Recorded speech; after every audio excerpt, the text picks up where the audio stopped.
Hello, everyone.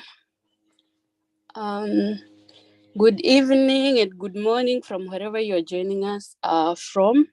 I hope you're all doing great. Thank you for joining us in this webinar. We look forward to having an amazing time connecting and getting to know each other, and also learning from the presentations we're gonna have. We have been looking forward to this day for quite some time. My name is Elizabeth Muthoni Nderito. I'm from Kenya, and I'm an alumnus of the Tag Dev program. I did my master's at Egerton University, which is one of the beneficiaries of the Tag Dev program. We're gonna get to hear about it a little more. And right now I'm located in Costa Rica. I work at Earth University in student affairs.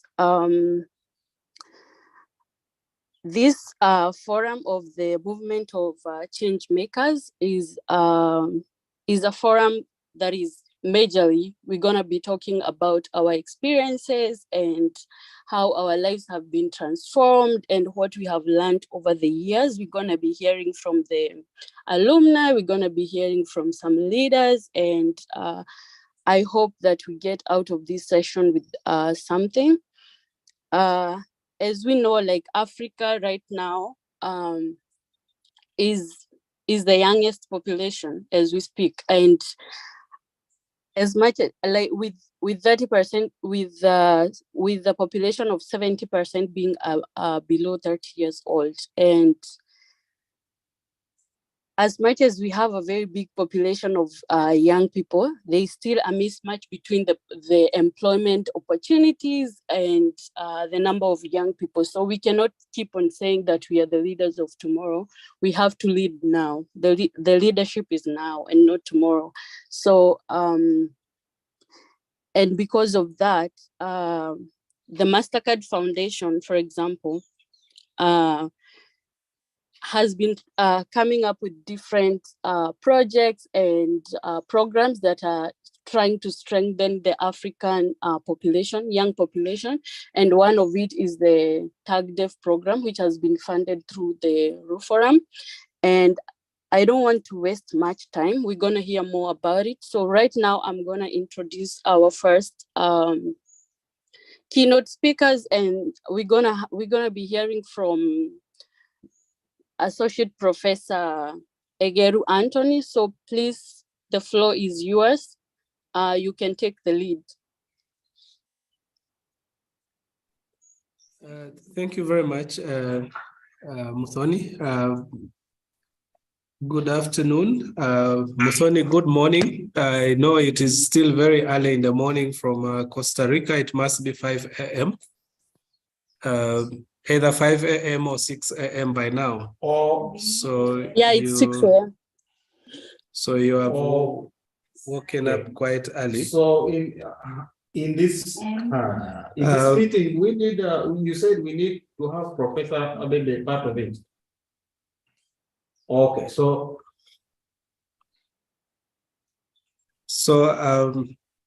mine is to welcome you to this session today, not officially. Florence, so when is your... Please let us mute ourselves. If you're not speaking, please mute yourself.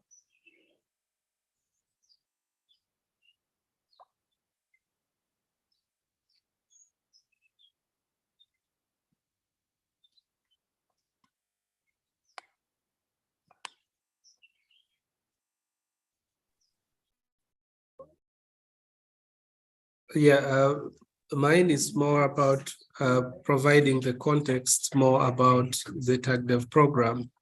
And then officially, Dr. Florence Nakaiwa, who is the Deputy Executive Secretary, will give the key remarks and opening remarks for the program. I take the opportunity to thank all of you, the TAGDEV alumni, and as well as the students, and especially the universities that have been implementing the TAGDEV program. The TAGDEV program is really crafted around 4 objectives, and one which is focused on piloting a new model of agricultural training. And the second one is really strengthening entrepreneurship within the pilot universities. The third is scaling up the program learnings from both objective 1 and 2, which is piloting and strengthening entrepreneurship. And then the fourth is largely on strengthening mutual collaboration and learning of the program lessons that are emerging from all the universities that are implementing the program. At the centerpiece of the TAGDEV program is largely training the new generation of agricultural leaders for Africa, and recognizing and responding largely that as universities, we need to do things differently. Most of the research within the universities in the continent was largely extractive.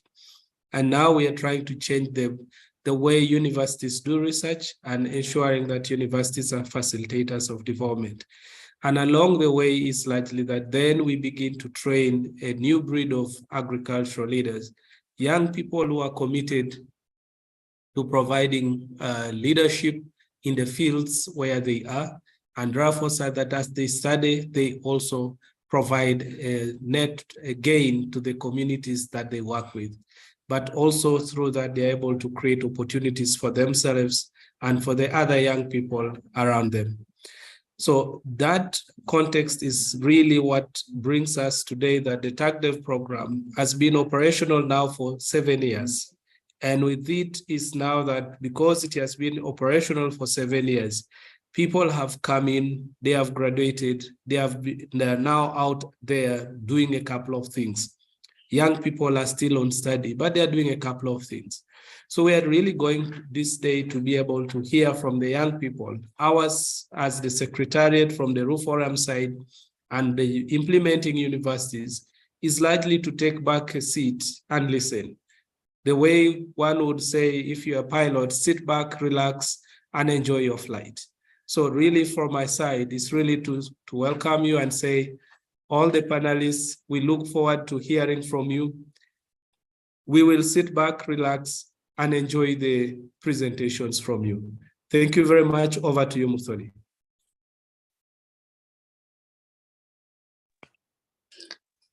Thank you very much, Prof. Hegeru, for that summary.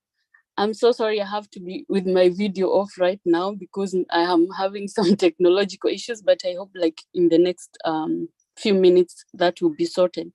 Right now, we're gonna hear from Prof. Adipala. Please, the floor is yours. Thank you very much, Elizabeth.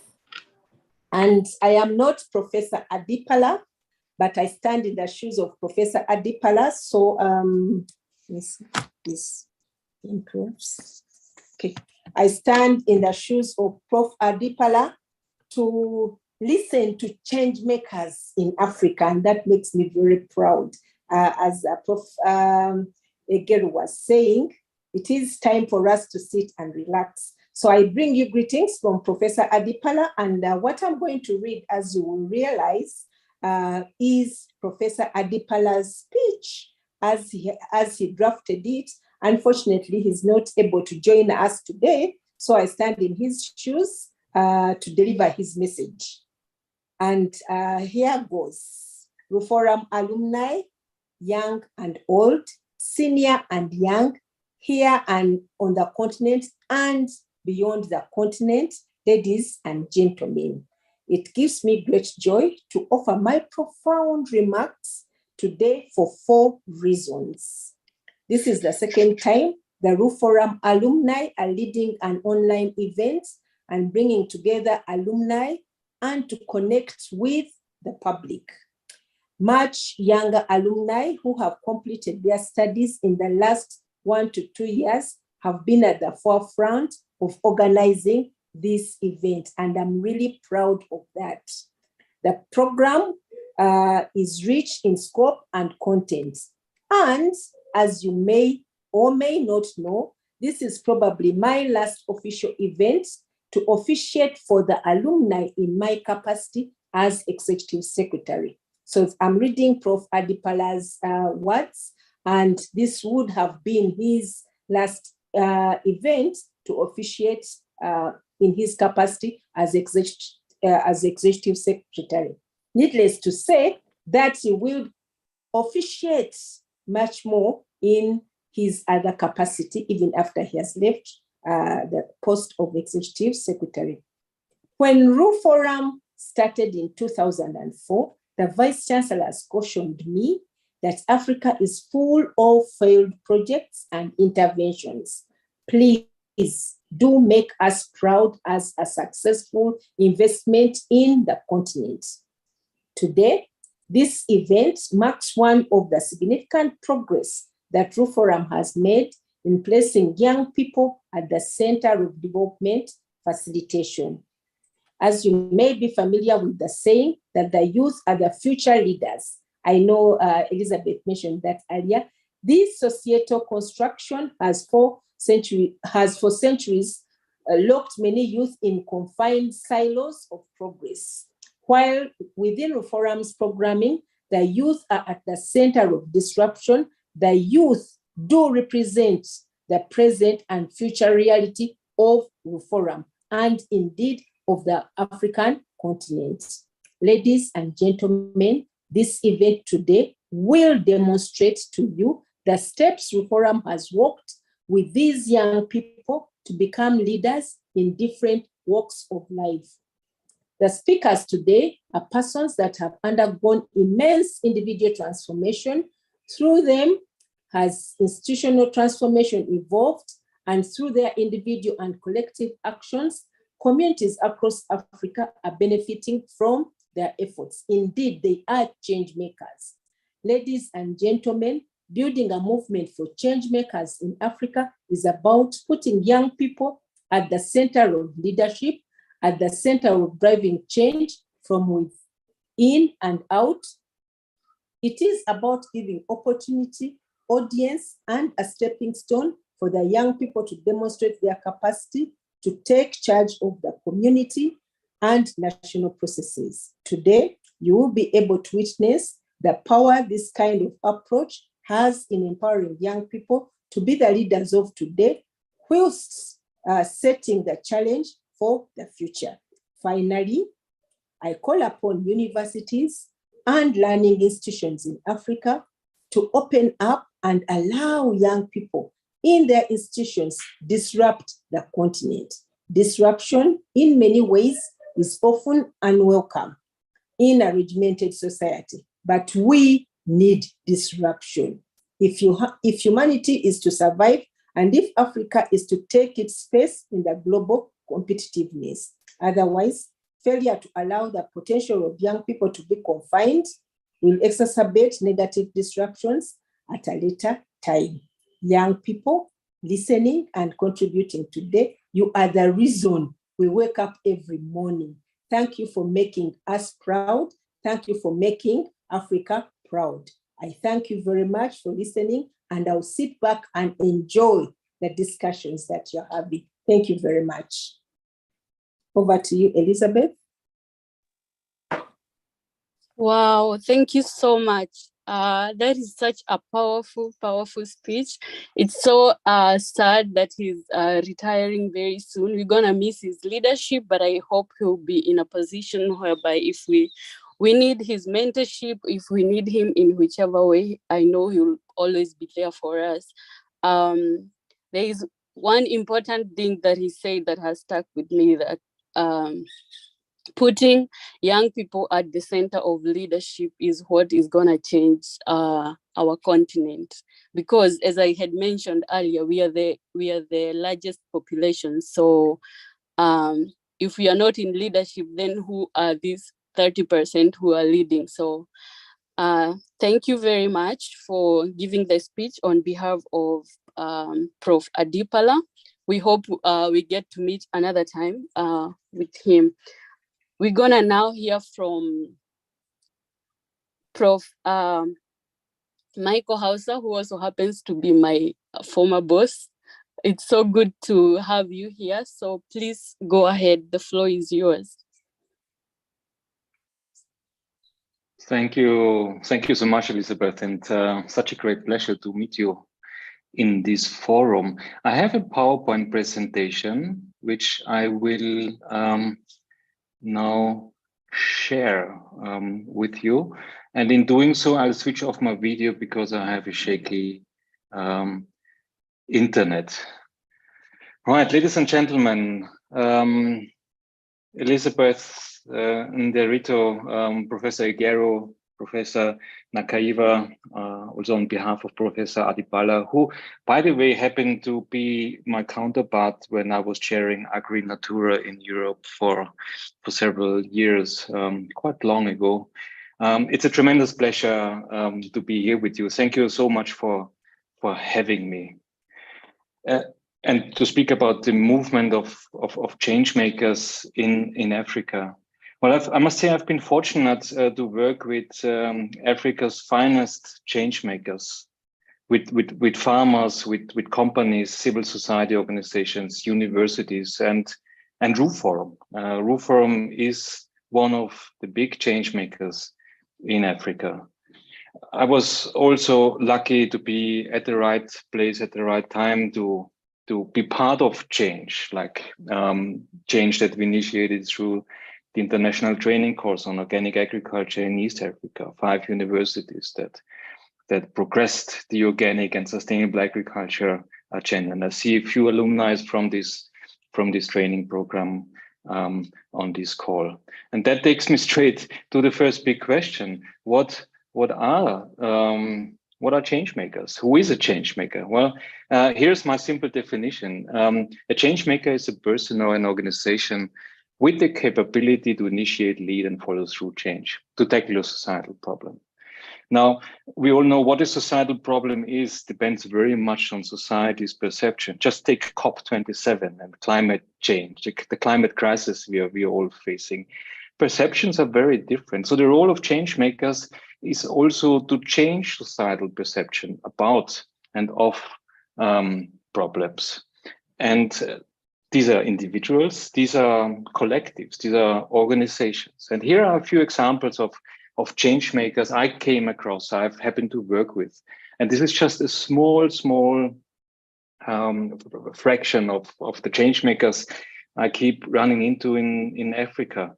And around the world. I'll start with Europe, actually. Innocent, the Innocent company that tackled one important problem many years ago. The demand for vegan foods. Now, Innocent has become a foundation as well, and they're supporting, like the MasterCard Foundation, innovation in rural and urban areas across Africa. Then the problem of land degradation tackled by Sustainable Agriculture Tanzania, a colleague, an alumni from the training course. Roban Holding Limited, they tackled the mismatch between forage demand and forage supply in Uganda, incubated by Makerere University. And if we go to West Africa, Save Our Agriculture, tackling the problem of food production on little space in cities. Now, if you look at these and the many other change makers out there, be it individuals, organizations, there are a few things to learn. Well, many of them came from universities. They graduated from higher education institutions. But more importantly, all of them had a dream, and they became extremely creative to realize that dream. They took risks. They took bold actions as entrepreneurs. And I don't mean entrepreneurship also economically. it's a skill that applies equally well to civil society. And people fell. I fell so often in my career. And what makes change makers different from all the others is they get up again, they get on their feet and move on. They adapt their strategy and they follow through. In other words, they never give in and they never give up. So why is that important as we speak? And we've already heard this through the statements Professor Adipala conveyed to us and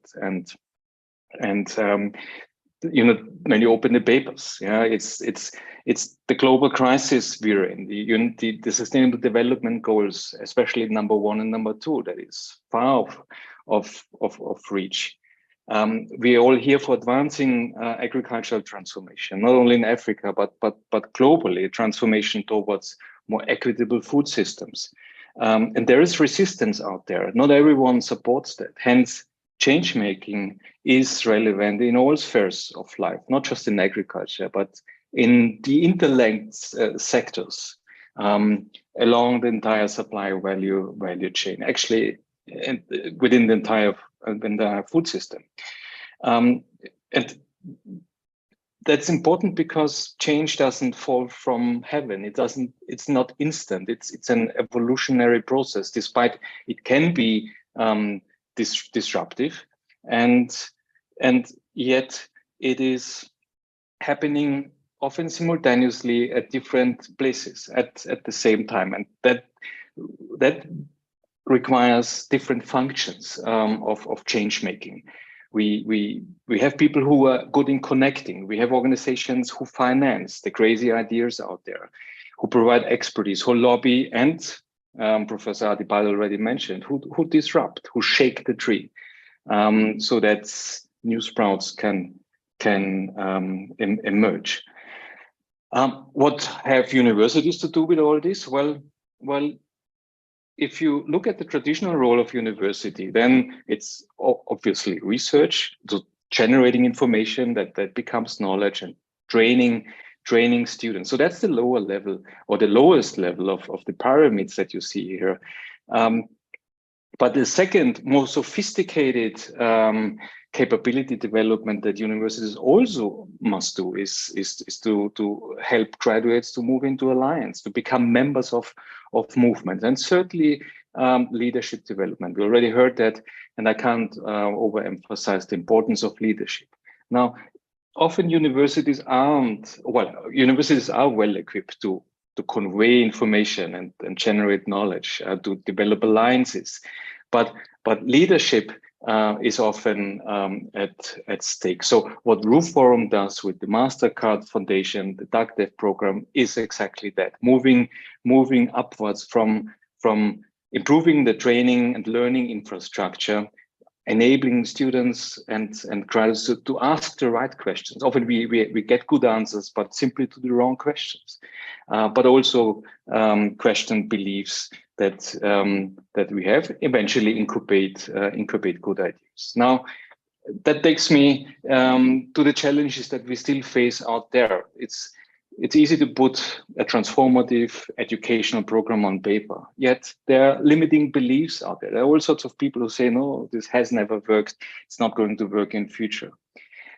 We still, are prone to search for quick wins. Now, change making, you need to have a long breath. It's not, change doesn't come instantly. And we have to embrace a failure culture, a culture of failure from which we can learn. People tell me, and if I reflect on my own history, the biggest learnings came from my failures. Yeah. Yet we live in an environment where failure is bad. Yet we learn from it, and that's why I'm underlining it. And finally, vision. Yeah. If we have no vision, we don't know where to move. If any wind will blow you in the wrong direction if the direction isn't clear. Yet there are new opportunities out there. Middle class is expanding. The degree of education has never been that great. Economic growth that is brought by agricultural markets is tremendous. Just think of the infrastructure that we now have at our disposal.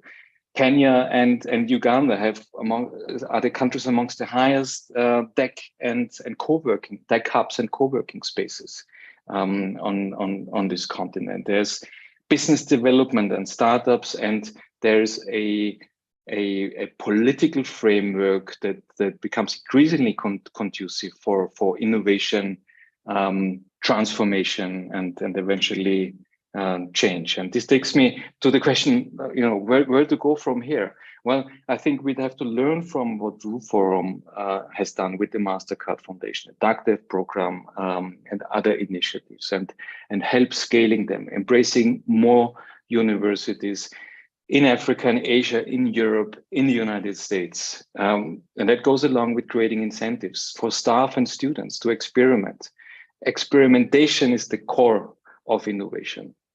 And finally, be part of a global coalition of change makers, because many of the issues we're tackling here are global.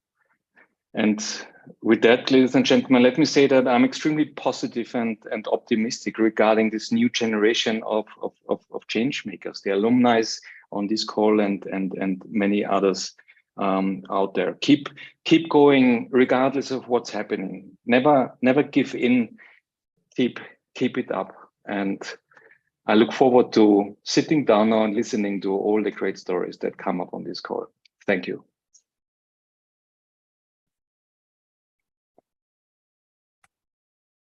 Wow, thank you so much. Yeah, my technical issues are done now.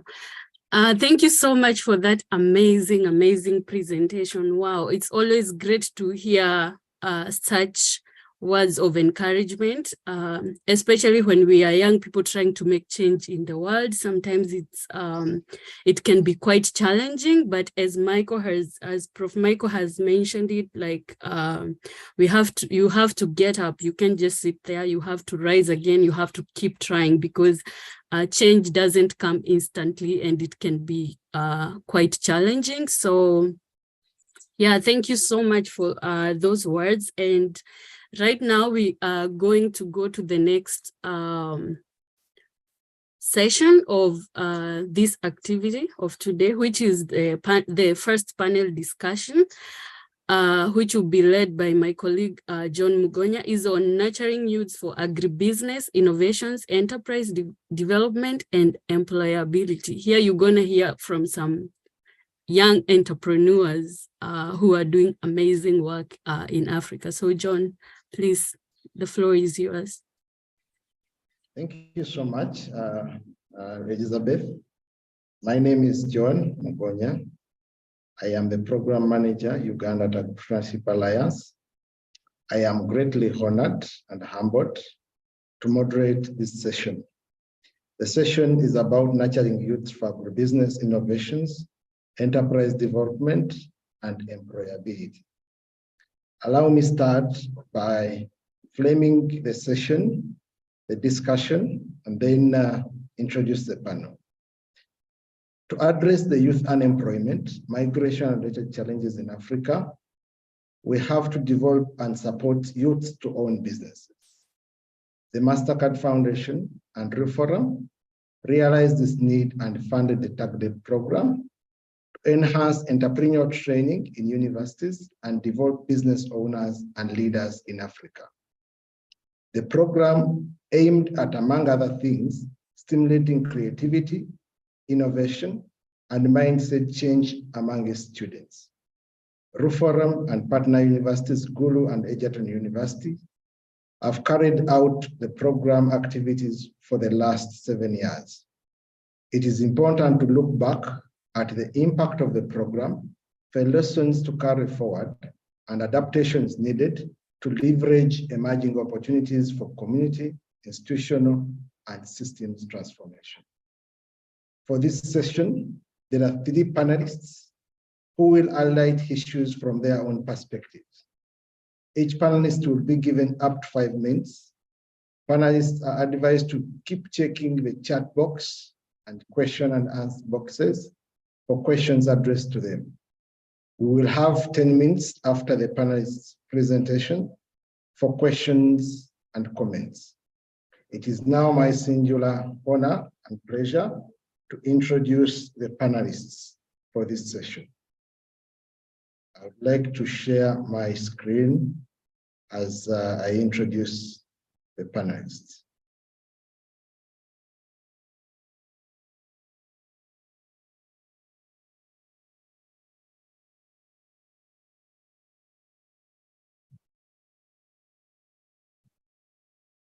I hope you are able to see my screen.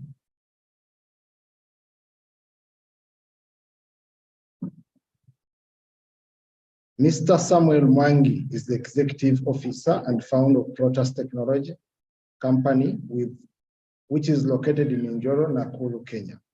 Protas Technology boasts of various projects, including Malakia Incuruda, Tawaza multi-vegetable cutter, Nanotap, Rafik, and JumboCut. Mr. Mwangi's expertise and interests include computer programming, design and fabrication of systems, machines, and processes, Internet of Things, and injection molding. He was awarded as the 2021 Innovation Champion by the Kenya National Innovation Agency. He holds a Bachelor of Science degree in Mechanical Engineering from Moi University in Kenya. Ms. Milka Wambua is an entrepreneur and co-founder at Kaya Experience Limited, a management company that operates desktop lunches and events. Desktop lunches, cafe, and desktop lunches restaurant, which specialize in coastal dishes and value-added nutritional food products. Desktop lunches is located in Egerton University in Kenya, with its main customers being the community, students, and university staff. Ms. Milka is pursuing a PhD in food science at Egerton University. A PhD is an extension of her master's research on utilization of cassava in making food products for both domestic and commercial purposes.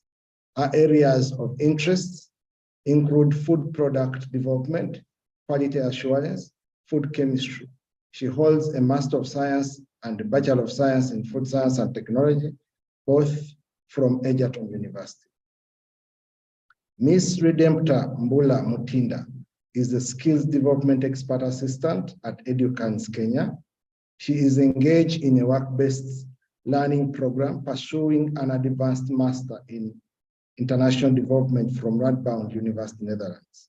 At Educans, Redempta is responsible for labor, market assessment, and training in projects aimed at skilling Kenyan youths with the 21st century skills for work and life, including agripreneurship. Previously, she worked as a research assistant in the Global Research Program on Neighboring Systems Transformation at ICRISAT Nairobi. She started as a project intern at ICRISAT, supported by Reform. Ms. Mutinda holds a Master of Science in Agri-Enterprises Development from Egerton University and a Bachelor of Science in Agribusiness Management from Jaramogi Oginga Odinga University of Science of Technology, both in Kenya. Her master's degree was comprehensively funded by the MasterCard Foundation through Forum under its TagDev program. Welcome, panelists. I will now go right ahead into our conversation. I'll start with you, Ms. Milka. Mindset change has been said to be one of the limiting factors for youth to engage in entrepreneurship. Please share with us how the TagDev program has shaped your entrepreneurial mindset. Ms. Milka, please unmute yourself and speak to us. Good afternoon, good morning, everyone from where we are tuning from. Thank you, John, for the wonderful introduction. And I want to talk about mindset. I'm reminded of when I was growing up, we were taught to go to school, work hard, and get a good job. that was my journey. I worked hard, qualified to join the university where I did an undergraduate degree in food science. And I worked hard and graduated with a first-class honors. Yeah, unfortunately, these first-class honors worked against me in my first job interview, where I was told that I was overqualified for that particular job. My classmates or my course-mates who you did with, who had gotten their a second class lower, got the job. So I was disappointed, though I didn't give up. So I continued applying for more jobs, but instead of sitting down to wait for a job, I decided to go back to school and do my master's, which I did in food science at Egerton still. And that was still part of my dream. And I gladly graduated and with my master's. And unfortunately, the jobs were not forthcoming.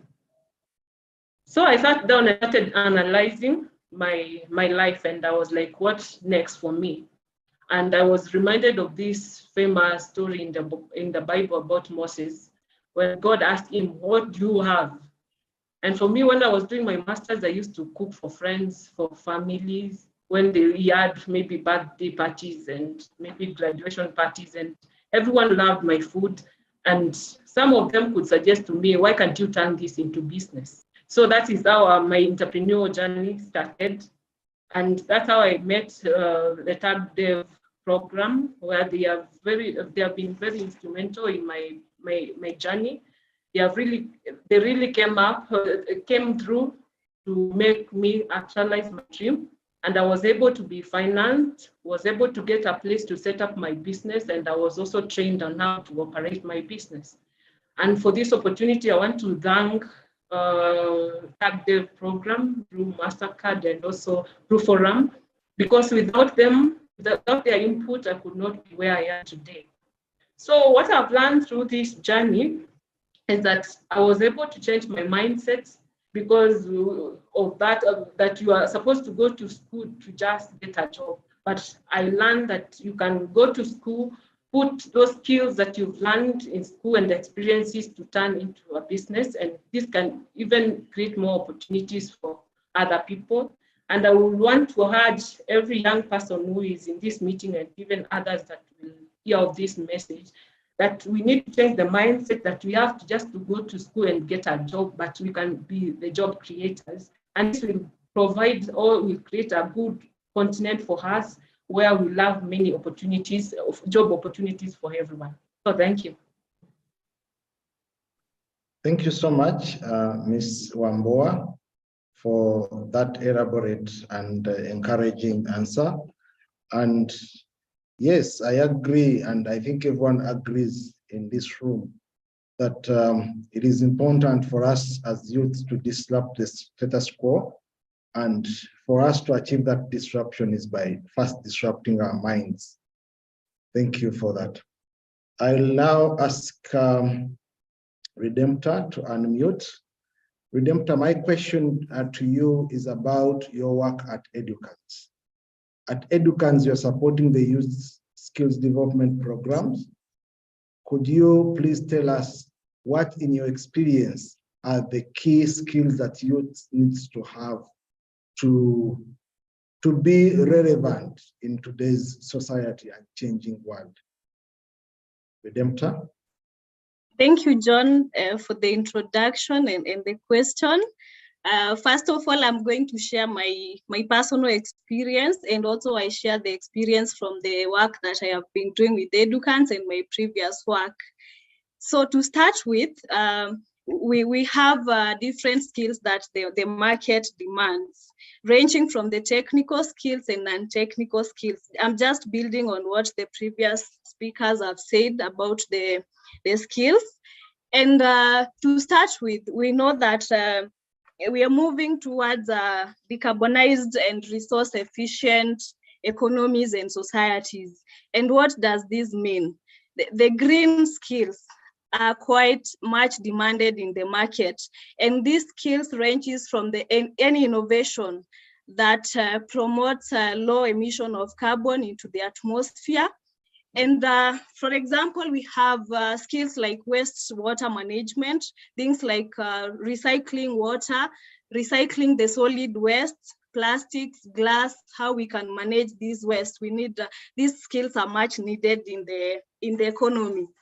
And another thing is about the main driver of creating youth jobs in the economy, which is the orange economy, which in other words, we call the creative economy, and it comprises of the creative industries and the cultural industries. The main input in these industries is mainly from talent, creativity, and intellectual assets. What does that mean? It means that all the work that ranges from the crafts, music, art, films, cultural and heritage, also things to do with fashion and music. All these skills are required and they are main drivers of youth job creation in the economy. And not forgetting the non-technical skills. We need the key skills, as the previous speakers have said, like entrepreneurship skills. These are skills that we cannot separate them from the technical skills. We have skills like digitalization, digital skills. We are moving in a digital era where artificial intelligence is a key thing nowadays. And the digital skills you cannot do without the digital skills. And they range from the basic computer skills to advanced technologies like the blockchain technologies, which are much needed in the market, in the labor market. And these skills are also being used by the creative entrepreneurs to market their products, to content creation, online or content creation, you need these skills. And other soft skills, which includes communication, creativity, even from the word creativity, creative industries. We need creativity skills in these industries. We need adaptability. As the keynote speaker said, we are faced with so many challenges and the change doesn't happen overnight. So we need to adapt in different situations, like when we were faced with the COVID-19, how do we adapt to these changes? Emotional intelligence skills, leadership skills, I cannot emphasize on that. So these are some of the skills that are needed in the industry. Thank you, John. Thank you, Redemptor. And I'll build my next question to the next panelist from one of the skills that you just mentioned, the leadership skills, which we all know are very important, whether in business, in politics, name it. Developing transformation African leaders is one of the core objectives of the TAGDEV program. Mr. Samuel Mwangi, please speak to us how the program has shaped you as a business leader. Samuel, please go ahead and speak to us. Thank you. So I graduated from Mo University with a degree in mechanical engineer, but now I needed to shift from being an engineer to being a business person. And now this meant that now I needed some sort of transformation, which means that I needed some skills in leadership. And that is when I joined the TAGDEV. And through TAGDEV, we received training on business management. And it was through this training, we got the essential principles of managing a business, which we still use up to today. In fact, we still use the format of managing finances that they gave us to date. So from this training, we learned how to manage suppliers, how to manage our sellers, which was very essential and has made us run the business for now 3 years and also received numerous awards. We have also moved from being a small enterprise, now we are a medium enterprise, which is all through the leadership skills that we needed. So we also learned on how to manage crisis. Of course, in every factory, in every manufacturing plant and business, we have crises such as the COVID-19. How to manage finances, how to do your books, complaints and compliments, which are day-to-day activities of any business. So through this, we were able to actually launch 4 products, 2 of them which are patent pending. We have sold, currently we have sold over 200 pieces of one of these products to the government of Kenya, to organizations and also individuals and farmers groups here in Kenya. So it is through this training on leadership that we have successfully survived and launched that for the past 3 years. Thank you, Samuel. What I hear you say is that the training that you got from TAGDEF enhanced your strategic thinking, and you put that in your business, which has helped you overcome challenges that hit businesses such as COVID-19. Thank you so much. I'll now turn to Milka again and ask a question about challenges, shocks. So Milka, the COVID-19 pandemic affected our lives and livelihoods in ways that many of us had never imagined. Please tell us how your business has been able to survive such a big exogenous shock. Milka, please unmute yourself. Thank you, John, for this opportunity again to share. For me, COVID-19 was a game changer. It made us as entrepreneurs to think outside the box. I learned that we can still. Your bandwidth is low. Maybe you could switch off the video so that we get to hear you well. Thank you. Okay, for me, COVID-19 was a game changer. It made us to think outside the box. I learned that we can still do business virtually.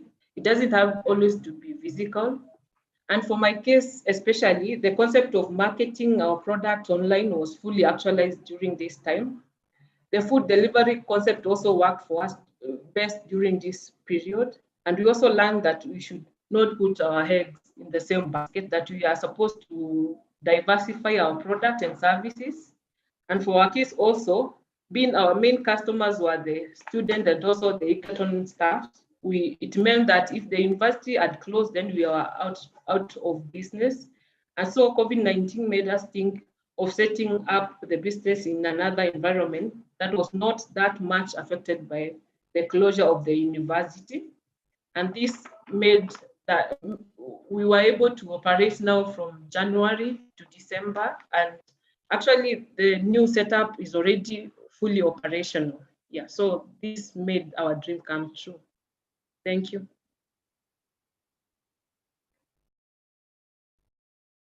Thank you so much, Milka. I hear you say that COVID-19 was actually a blessing in disguise. You were able to explore new business lines and new ways of doing business. So I'll ask, my next question is to do with innovation. Supporting innovation and entrepreneurship is one way of addressing youth unemployment. Mr. Samuel Mwangi, please tell us from your experience, what is the most needed support for innovation and entrepreneurship amongst the youths? Samuel? So I must say, from my experience of being a technological entrepreneur in Africa, the journey is a bit difficult because we know in Kenya and in Africa, some of these technologies needed in making in manufacturing are not available. In fact, you have to begin from making the machines that are needed to make your product. So there are a lot of challenges we as techpreneurs undergo where we are in Africa. So with this, we can say that the innovation journey is difficult and we have to say as it is, but of course the rewards are there, which I cannot underestimate. But we have to say that we need a lot of mentorship, especially from people who are experienced in business. especially we have a very big gap. There are those who are experienced running businesses with over 20 years experience in running business. We should have a mentorship skill, which causes a gap between them and the ones who are starting. So it will be easier for new innovators to know how to maneuver through this market. Also, you also need support from even consumers and clients. In Africa, or especially in Kenya, we have a program with products that we make locally. So you'll find you'll have a hard time convincing people to purchase your product. For example, I did a machine for raising 4,000 chicks, and I remember how difficult it was for the customer just to sign the contract and believing my technology would do the brooding of the 4,000 chicks. So yeah, we have a problem with consumers who don't embrace locally made technology, but eventually we're able to prove it wrong by achieving all the goals for the customer. So we also need these technologies to be available. So we need to have organizations and government agencies who will bring these technologies close to entrepreneurs. So these are technologies like 3D printing, CNC machining, these non-convectional machining processes. They are very important if we really need to have innovators. For example, for us, we started making a machine that is needed to make a product. So if we had this technology in Kenya, we would have passed that process of making the machine. So even the business environment should be a bit fair. We don't need startups and corporates which have been in business for 20 years competing in the same field, especially in tax, having the same tax incentives and same business environment. So I feel like startups need tax breaks and tax relief from the government. Also, you have a problem of course, capital investment. So if you look at capital investment in Europe, is so high in startups compared to Africa. So in most, what we need in Africa is that our own billionaires should start investing in startups, which is going to encourage innovations in Africa. So and also we have a problem where most of degree holders are said to be employers. So we need to change the mindset in undergraduates and also encourage people while they are still learning their degree that they don't have to be to be employees and be employers. So we need a lot of culture change in changing the mindset of our undergraduates. Thank you, Samuel. Thank you so much. What I hear you say is that the youth, African youth, are innovative, they are agile, yet they face quite a number of challenges. And some of them you've listed is capital, stiff competition. But you say if there's mentorship that can be given to them, if there is a specific subsidy, if they are helped to do patenting, it would help them to walk the journey. Thank you so much, Samuel. I now come to you, Redemptor. Speak about the TagDev program. How has the TagDev program impacted your employability? Are there some pitfalls or drawbacks that the program enabled you to overcome on your training and employment journey?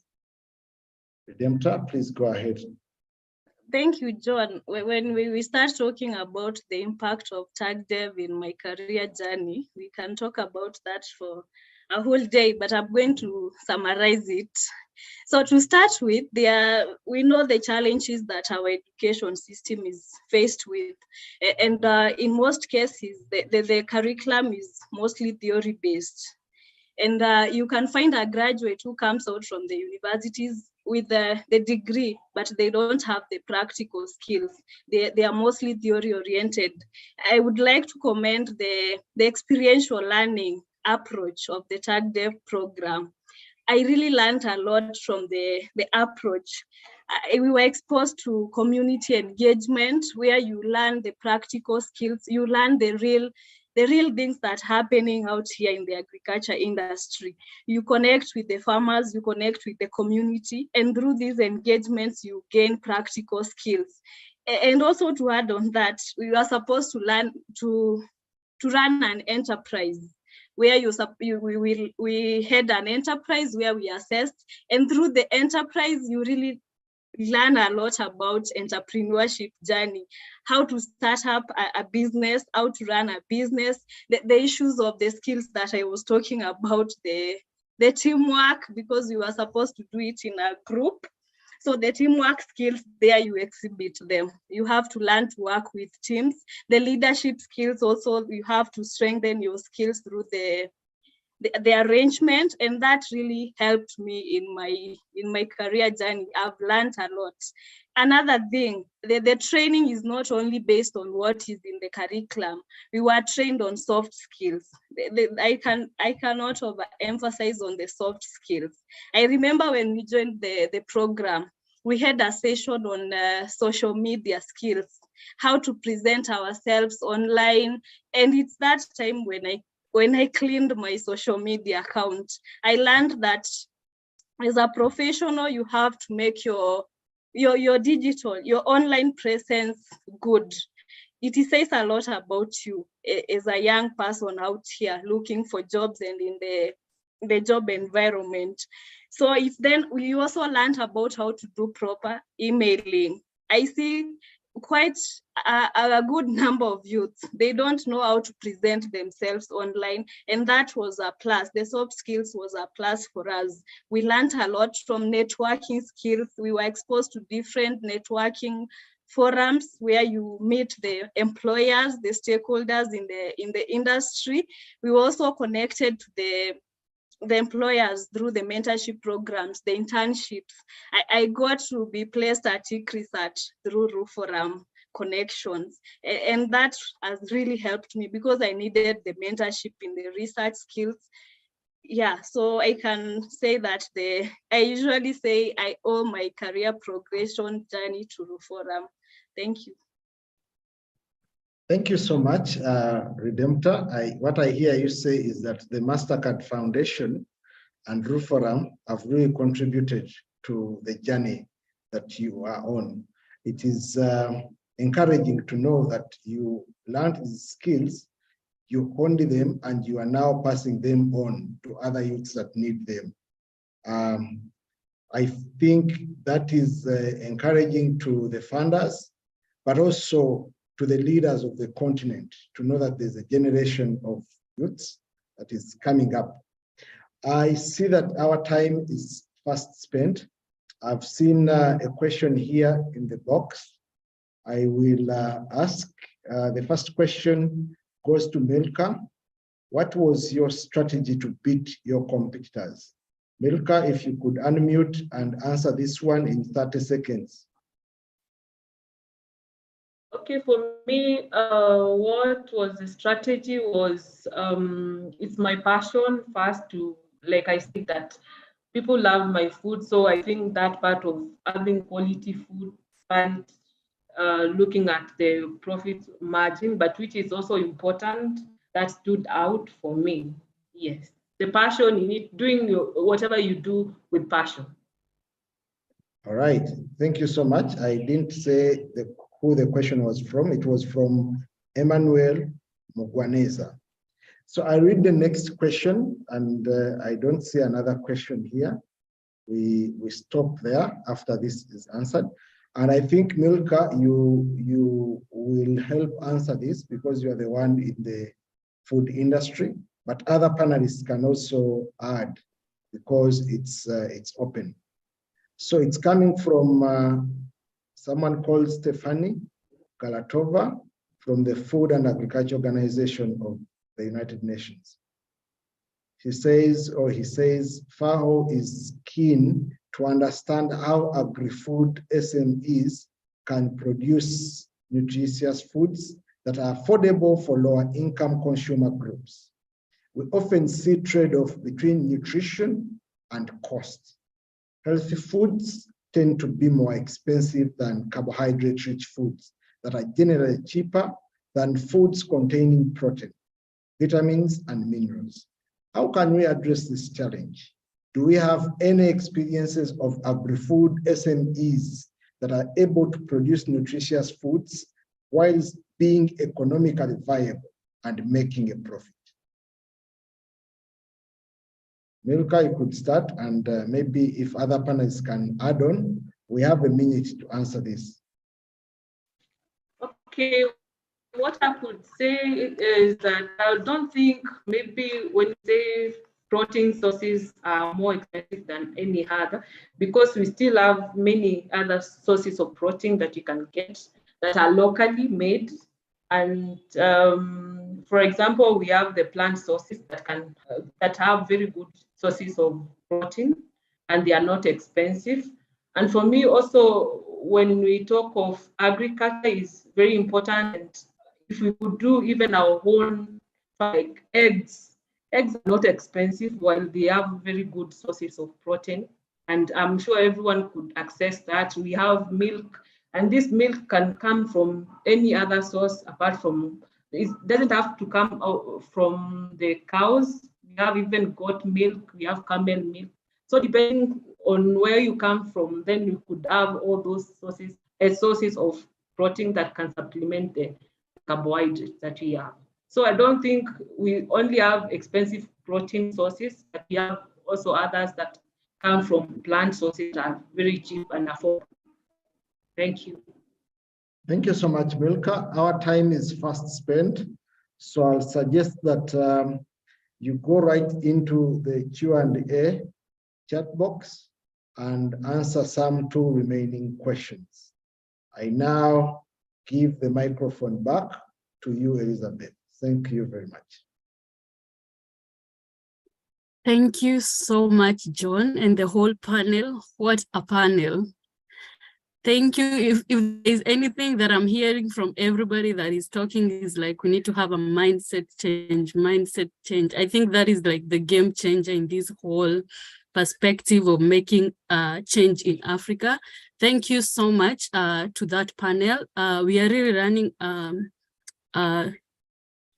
behind time, but as John has mentioned on the Q&A part, there is a place to answer. So if you want to contribute to any question, anyone, you can go in there and type an answer as we go ahead. So we're gonna go to the second panel discussion, which would be led by Mr. Samuel Elolu, who is the TAGDEV Program Administrator at Gulu University.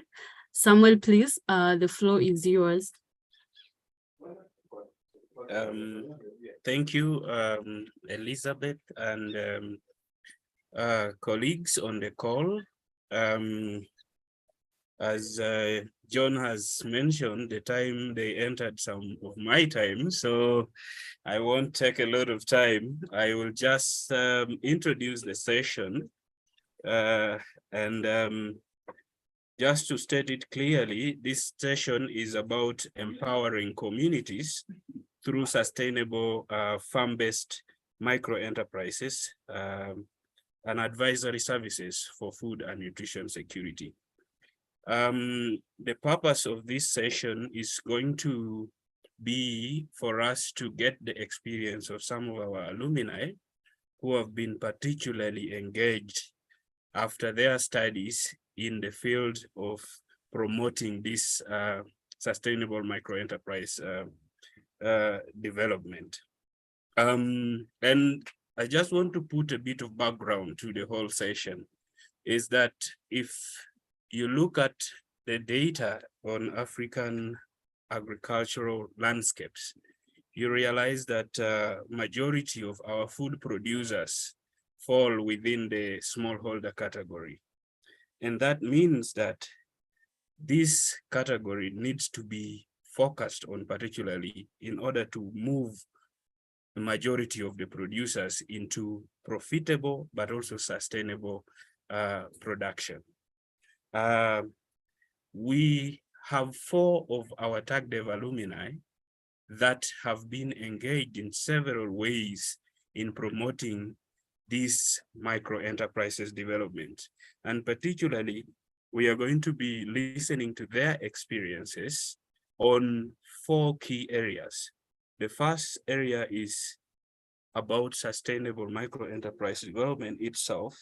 And we are going to have one of them go a little bit into depth to show us the experiences in that area. The second area is going to be looking at entrepreneurship amongst the disadvantaged communities. And we have one particular alumni here who will be speaking to us about her experiences working with the underserved refugees in Uganda. And then the third area is going to be tackling gender inclusive community interventions. And we have one of the panelists again, our alumni, who will be speaking to us about her experience in trying to promote gender inclusive community interventions within the agriculture sector. And finally, we'll also be looking at generally how an intervention of one of our alumni was able to respond to the need of aiding community food and nutrition security in his own community where he comes from. Now, without further ado, I would like to introduce to you the 4 panelists that will be talking to us about their experiences in this session. The first one, if you may be able to see my screen, is Mr. Ngeno Geoffrey. Ngeno Geoffrey is the manager of Kaplomboi Farmers Cooperative Society, which is found in Bomet County, Rift Valley in Kenya.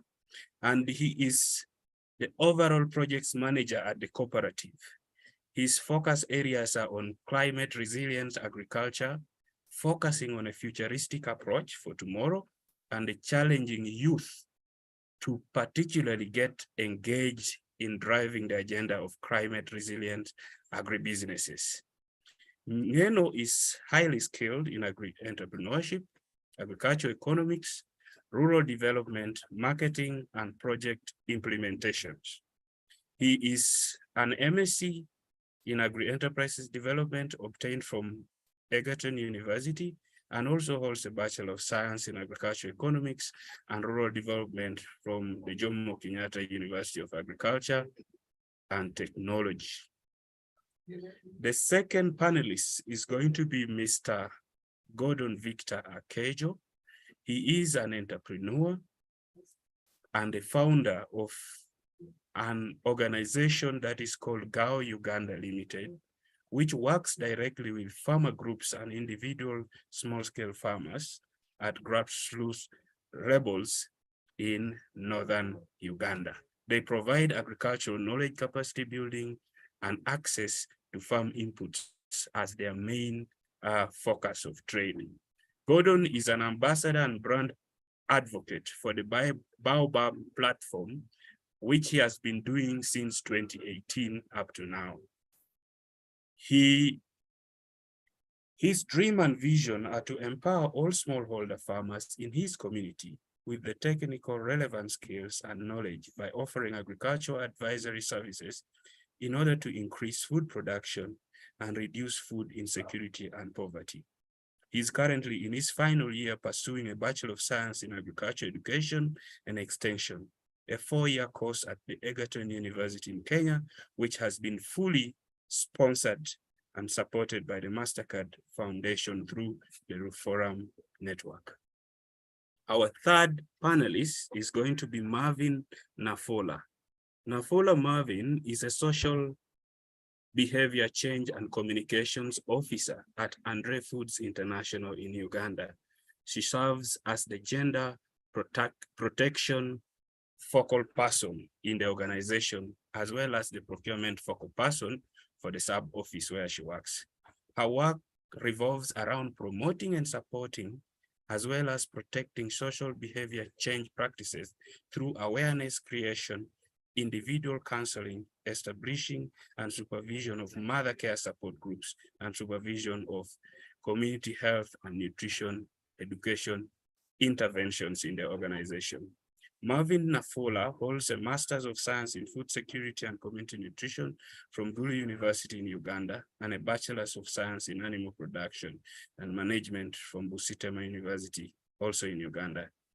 She was also part of the team from Africa and Gulu University in particular that developed a proposal and won funding from the Geneva Challenge in 2020.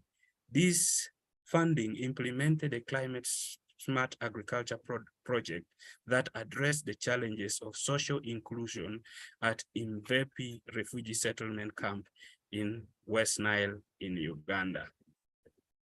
The fourth and final panelist is going to be Miss Dorcas Alowo. Dorcas Alowo is a part-time assistant lecturer at Gulu University. She's an alumni of the Professional Fellows Program from Advancing Women Agribusiness Entrepreneurs and Innovators, which is hosted by the Michigan State University in the United States of America. She's also an alumni and a research fellow for the Integrated Gender and Nutrition with Agriculture Extension Services, which is in short called the IGNIAS project funded by the University of Illinois Urbana-Champaign in the United States.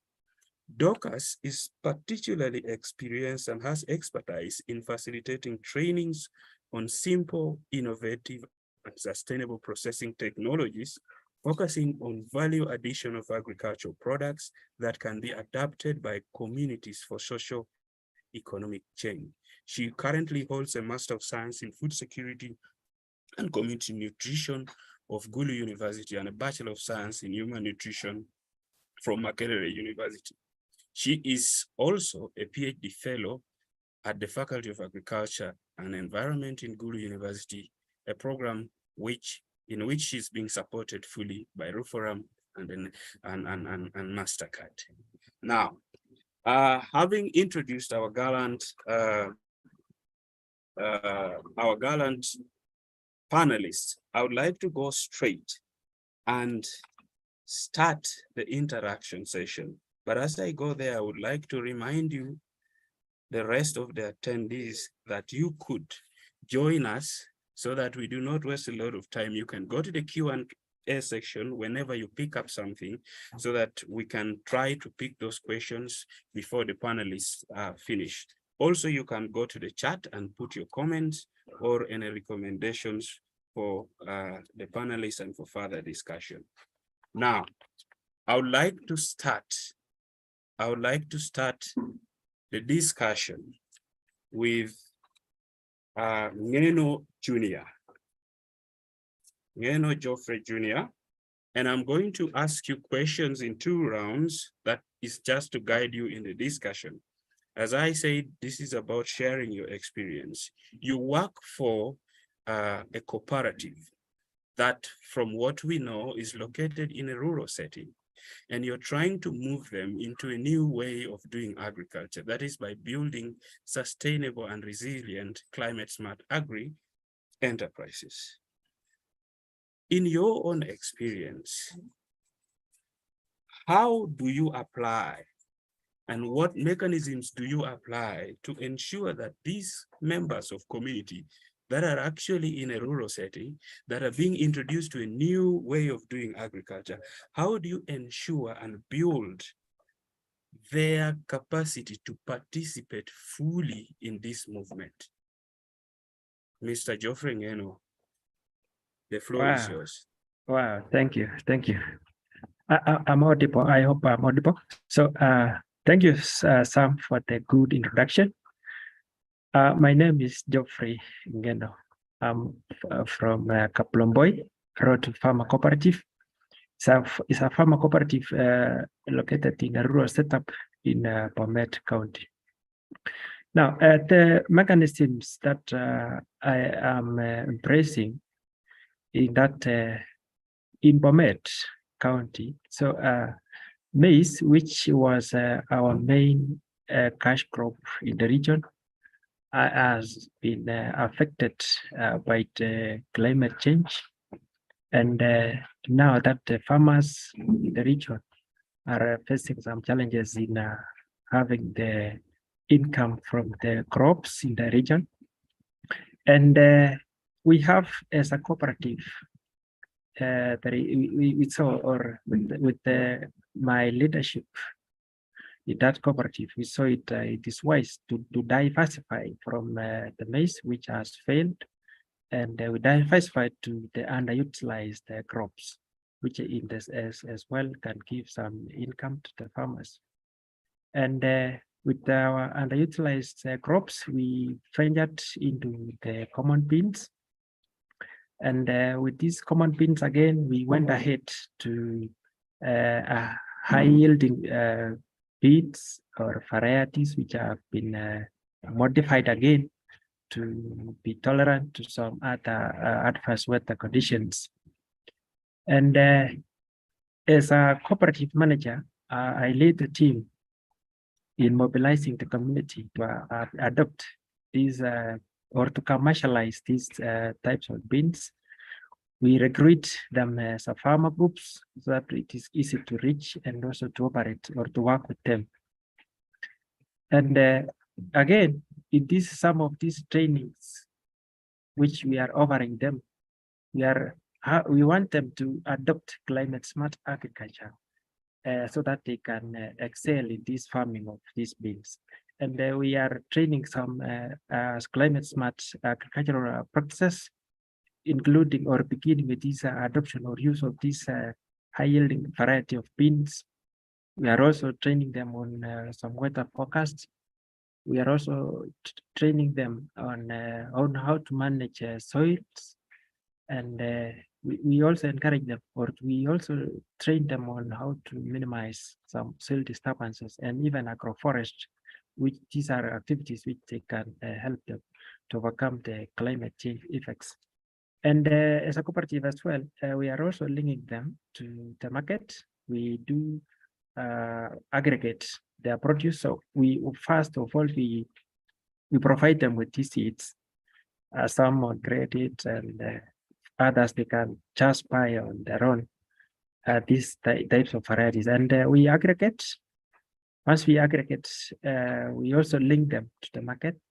We have the buyers with us. We have sourced them, the marketers in Europe, the processors of these beans. So we link the farmers to these buyers of their beans. Also, we link them to some of the other services like the soil testing services. And also we have also as a cooperative, we are in a process of provision of some loan to these farmers so that they can progress their farming, and also to the youths, which are also making part of the major part of the group in the society. We also want to involve them as a youth wing in the cooperative. And as a cooperative manager, also I led a team of youths. We want to conserve environment. We want to involve these youths in environment conservation activities, whereby the cooperative has given them, or they are given us, since we are all the youths, the place to do some tree nurseries. And being an entrepreneur myself and among the youths, I led the team and I've been training them on business-wise as a youth, and how they can use their time to make some income as well. So thank you, Sam. Thank you very much, Geoffrey Ngeno. From what you say, I get one thing which is very clear, that if you want to drive change, you need to live the change. It is interesting that you yourself, you're able to take part and actually be part of the agribusiness movement. And that for me is very interesting. I'll get back to you with one more question, but for now, let me move to talk to Marvin. I will invite Marvin to speak to us. Marvin, the question that I have for you is that, first of all, from your background as a social behavior change communication officer and a gender and social protection focal person, I find this something new, and I think it speaks to what the other panelists earlier said, that you need to build skills beyond the technical. It appears to me that you are actually applying the non-technical skills to push the technical knowledge to the communities that you serve. I would like to ask you simply that, how do you apply this social behavior change concept to empower your communities, especially in the refugee setting? Marvin? Thank you so much, Samuel. I'm sorry I will not turn off my video because my internet connection is very poor. To the panelists, fellow moderators, and everyone who is joining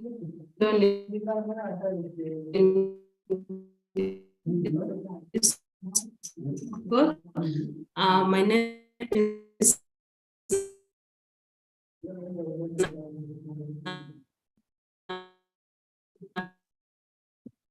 Marvin, and I do work with the Unbrief Discussion. It's an international organizing and nutrition to change our population's behavior, attitude, and techniques. There are three core elements of SBCC, that is communication, social change, and behavior change. In applying social behavior change, I spend time to study the community that I'm working with, identify the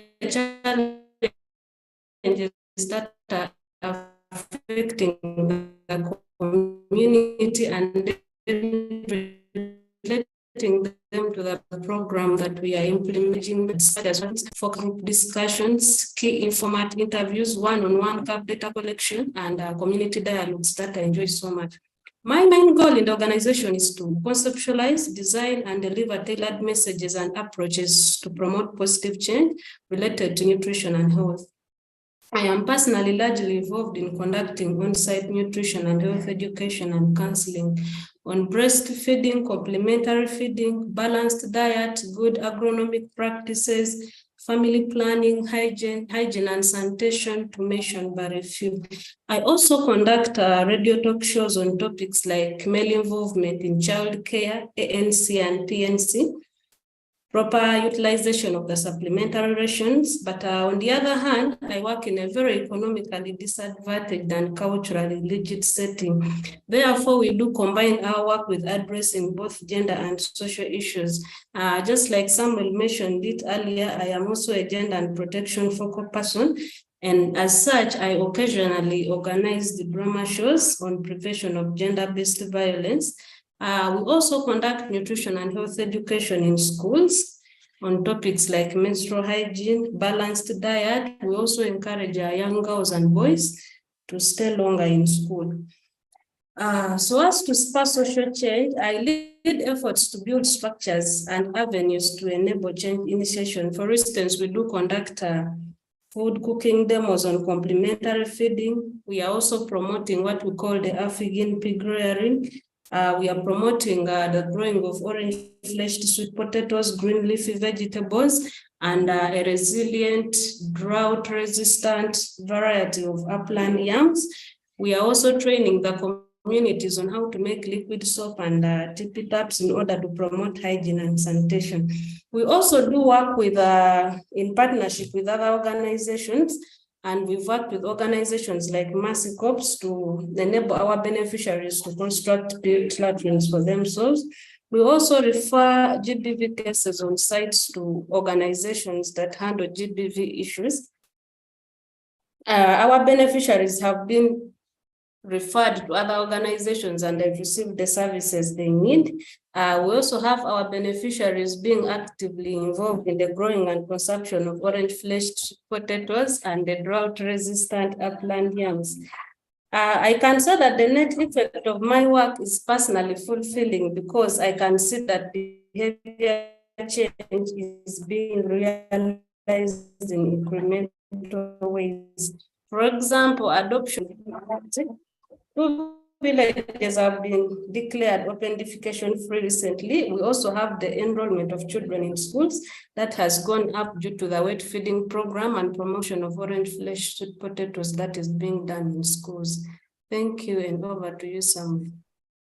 Thank you very much, Marvin. That is really, really insightful. And to all of us that are listening, I think you can clearly see that, you know, there is transformation in this process. Somebody goes into, from what you mentioned, it's an economically disadvantaged area, and that is clear, being a refugee setting, but also very culturally rigid and diverse in the same place, same way, because it gets a number of people. How you do that, we will want to know in the next session, probably how your training could have influenced your attitude and the way that you transition into this role that you're doing. However, before we go to that, let me bring on Dorcas Alowo. Dorcas Alowo, and I want to build a question for you from a question that was earlier raised. By,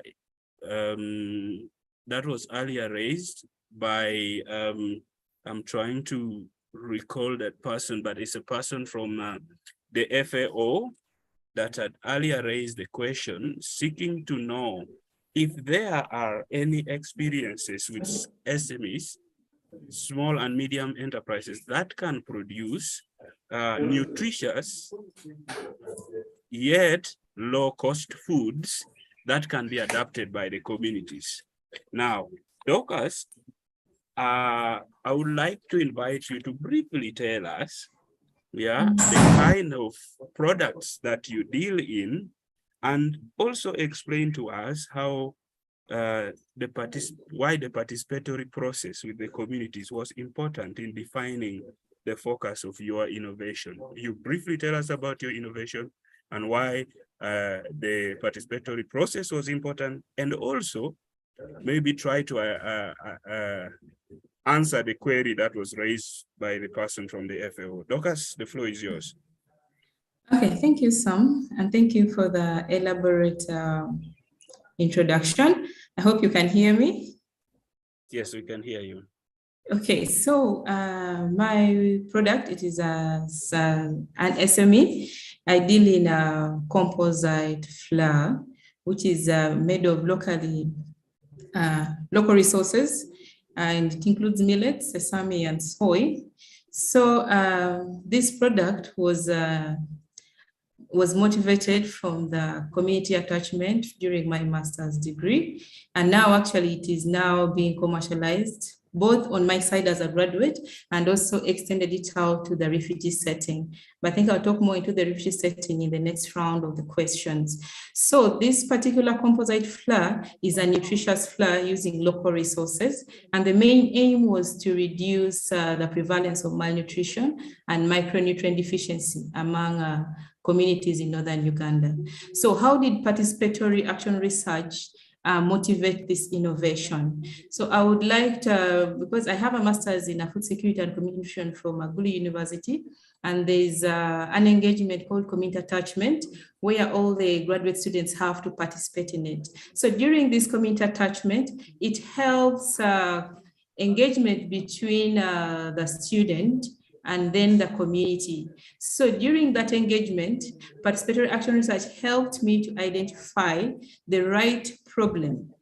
So after identifying the right problem, you go through with the community and the participants to identify the right solution for that particular context. I would borrow this from the keynote speaker, saying we need to identify, ask the right questions and the right solutions. So participatory action research helped me to do that. And the problem was malnutrition and micronutrient deficiency, especially anemia. And from identifying the right problem, we actually identified also the possible opportunities that we can use to mitigate this particular problem. And the opportunity was that there was availability of local resources that are underutilized. So these resources were basically millet, sesame, and soybean. Northern Uganda is known to grow so much of soybean and sesame, and yet they don't utilize them in complementary feeding, despite the high malnutrition rates. So this this approach helps to integrate knowledge exchange between the locals, the indigenous knowledge, and the scientific knowledge. So from identifying the problem and the solution, I integrated the scientific knowledge through the product development stage and came up with the right proportions that can meet the recommended daily allowance for the different vulnerable groups, that is from 6 months to 24 months, and then developed a composite using the local resources and also the local technology. The local technology that I used was malting, but malting is largely known for making a local brew and it has rarely been used to develop a complementary food. So it was something new that was being used in development of local complementary foods. So participatory action research actually helped me to get the innovation and actually commercialize it now. Yeah, thank you, Dorcas, and to the rest of us who are listening, you can see that this is clearly a transition from knowledge to research and now to business.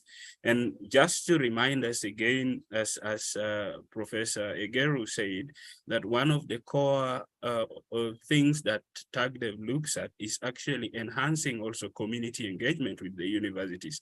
And I think this is a clear outcome that we can see from our alumni, moving the training to the knowledge through research into business ideas that they are now finally implementing. Also, importantly, to address a real community problem, which is undernutrition. Now, we shall come back to you, Dorcas, but then I would like to bring on Victor Gordon Akejo, and Victor, you have started an organization in Uganda, and from your bio and what we have already seen, you focus on working with smallholder farmers in your community. I would like to ask, in simple terms, what was your motivation for starting up this initiative, and how does your community-focused model make you competitive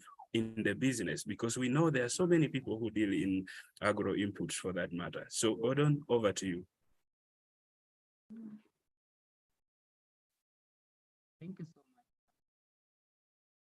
Gordon, you're not very audible.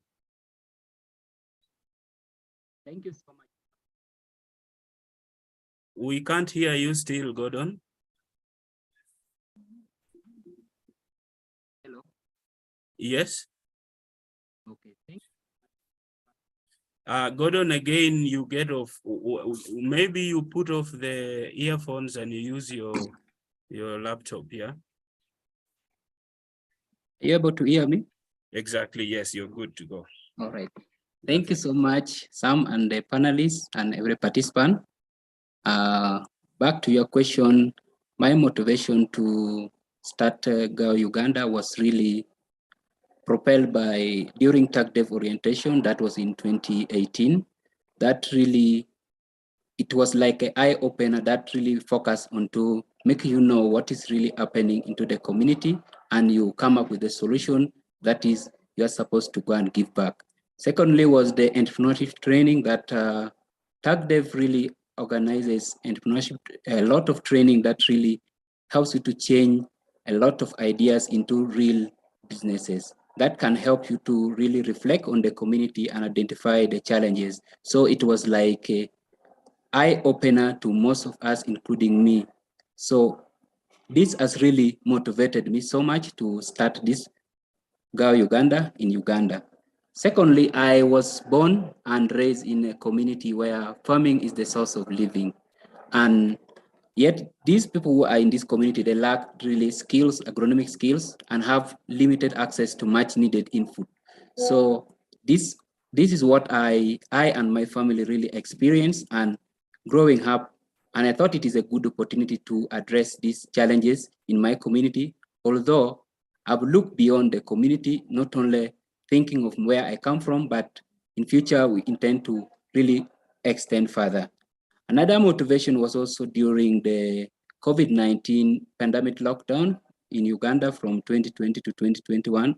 This was really a season where all the small-scale farmers had no access to the extension services and also the needed farm input that they really wanted. So this also presented the opportunity for us to take up this quickly, and we closed we went close to the community to provide these services. So with all this, I saw the need to give back to the community by starting GAO Uganda, which would provide every small-scale farmer the right input, the skill, and the knowledge to practice agriculture sustainably in order to enhance food production and also earnings from agriculture. You also talk about the community focus model that we really do to make us competitive. Yes, in our model, we deliberately target working with the farmers in groups with similar interests. Most of these farmers, they have the same problem, and we put them into groups. After them, they form these groups at grassroots level. We conduct the specific trainings on the good agronomic practices. These has enabled us to create really demand for our products and the services, as the farmers have really built the trust in our business over time. We don't only believe in making money from the business, but we believe in also community transformation and giving back to our community in terms of offering free agricultural trainings and follow-up extension support, which has helped us to differentiate ourselves from other similar businesses that are really in Uganda. And we believe that through this, we are able to move further by providing every farmers with all they need to really improve their livelihood in every way. Thank you so much. Wow, powerful one there from Gordon. It's refreshing to know that really people want to start addressing the transformation agenda from their communities. And I think this is important. If we are building a movement of change makers for Africa, we need to recognize that we change when we change ourselves first, and investing in communities that we come from, like the way Gordon and his team are doing, is something that is reassuring, even for the TagDev program as a whole. Now, we are running fast out of time, and I would just like to take 1 minute each for the four panelists to really get them to summarize to us how their experiences as TagDev scholars has helped them to transition into the roles that they do now, yeah, but also to focus on the business perspectives and building capacities of their communities. I will start with Ngeno, and it's over to you, Ngeno. How, in your own opinion, has the TagDev program and training helped you to transition into being the manager that you are now? Okay, thank you, Sam. Again, as an entrepreneur student, TagDev training has enabled me to unlock the business development skills in me, as during our studies or under the TagDev training, we were encouraged to, or we were enabled to start some businesses as students, and we ran the businesses successfully, and that's where I learned how to run the business, and also I developed I learned some of the social skills when handling the people around the products. And as a community engagement student under the TagDev support, again, I learned many skills, especially handling or empowering farmers, the smallholder farmers, to change their mindsets, to have or to see their farms as where they can get income. And, okay, thank you. Thank you. Thank you, sir. Thank you. Okay, thank you, Godfrey, and I would like to pass the baton to Marvin in 30 seconds. How do you think your TagDev training has influenced your transition into the role? Marvin? Thank you so much, Samuel. The community-oriented approach of community transformation has opened my mind to come up with innovative solutions to address community challenges. I and another colleague at my place of work recently wrote a concept on promotion of upland yams, which are resilient and drought resistant, and the idea was embraced by the management. This project was piloted within 2 households, and after registering success, it was scaled up to a bigger project with currently over 100 households growing and consuming upland yams in their households. Because of time, I would like to say that while I was doing my industrial training, or rather field attachment at Google University, which was mandatory, my experience shaped my attitude and made me always want to work with the underserved communities like where I am right now. Thank you. Over Okay, to thank you. Sam. Thank you. We now go to Dorcas. Okay, thank you, Sam. I would like to thank TAGDEV. TAGDEV has been very intentional about its entrepreneurship practical approaches, especially at Gulu University. And one is through the student-centered outreach and the student enterprise scheme. So they provide an entrepreneurship environment where, in case you have an idea, they support it, and then you can scale it up. This has enabled me to raise the funds and then grow the business, and also act as a business spin-off for the refugee settlements, where I went to train the refugee settlements about this particular innovation, and they have taken it up, and 2 women have actually transformed their lives. They have increased their food security. They also sell back this particular composite back to South Sudan, and also help to mitigate malnutrition back in their home country. So TAGDEV has really been crucial in this particular kind of change and transformation for the underserved. Thank you. Thank you so much. And finally, Gordon. Thank you so much, Sam. And I would really say TAGDEV is like an eye-opener to most of us, including me. And my experience as a TAGDEV scholar has really influenced the choice of the business model at GAO Uganda, because through this program, I adopted a business model with the viewpoint to build the capacity of the community members as we run the business. The leadership training and the exposure attained through TAGDEV program has really been the key factor in driving and informing the decision I and my team have made at the business in GAO Uganda. We therefore thank TAGDEV for all this, because through this, the demand for our training services and the products have really increased because of the approach. Thank you. Yeah, thank you, Gordon. I would like to then bring the session to an end, but I'd like to bring this to the attention of the panelists. There is a question there directed to Ngeno that, cooperatives usually do not employ highly skilled and qualified people. And the question is that how was it possible that your cooperative decided to employ you, a highly skilled person at a master's level? And then what assurances did they get that you won't be jumping from the job because of the poor remunerations? I suggest that you answer that directly. And please make sure you do get back to the questions on the Q&A session. And finally, as I close, I want to say one thing, and this is really to the TAGDEV leaders, Professor Igeru, Dr. Nakaiwa, and the rest of the team, that you can hear from the students. They say that TAGDEV was intentional in building entrepreneurial programs, but also intentional in promoting action research, and also intentional in building leadership.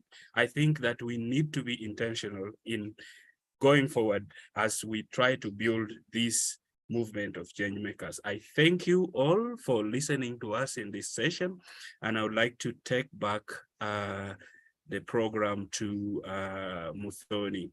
Over to you, Elizabeth. Thank you, Sam. Thank you so much. And thank you to the panel. You guys, I'm just like seated here. I'm like, I actually know these people. Like everybody's speaking since we started, and I'm like, I know this person. And me being like a TAGDEV alumnus from the first cohort, like when somebody like Redemptor speaks and speaks with a lot of passion, when somebody like Ngeno speaks, I'm like, are these the same people we came with in 2017?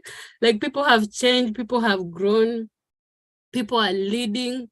Like when we talk about leadership, these people are already in leadership. We are doing it at different capacities, but it's still leadership. We are bringing change. I'm listening to Marvin. I'm like, oh my God, you people are amazing and you're doing a great job. And I am just so glad that we get this opportunity just to be here and share our experiences.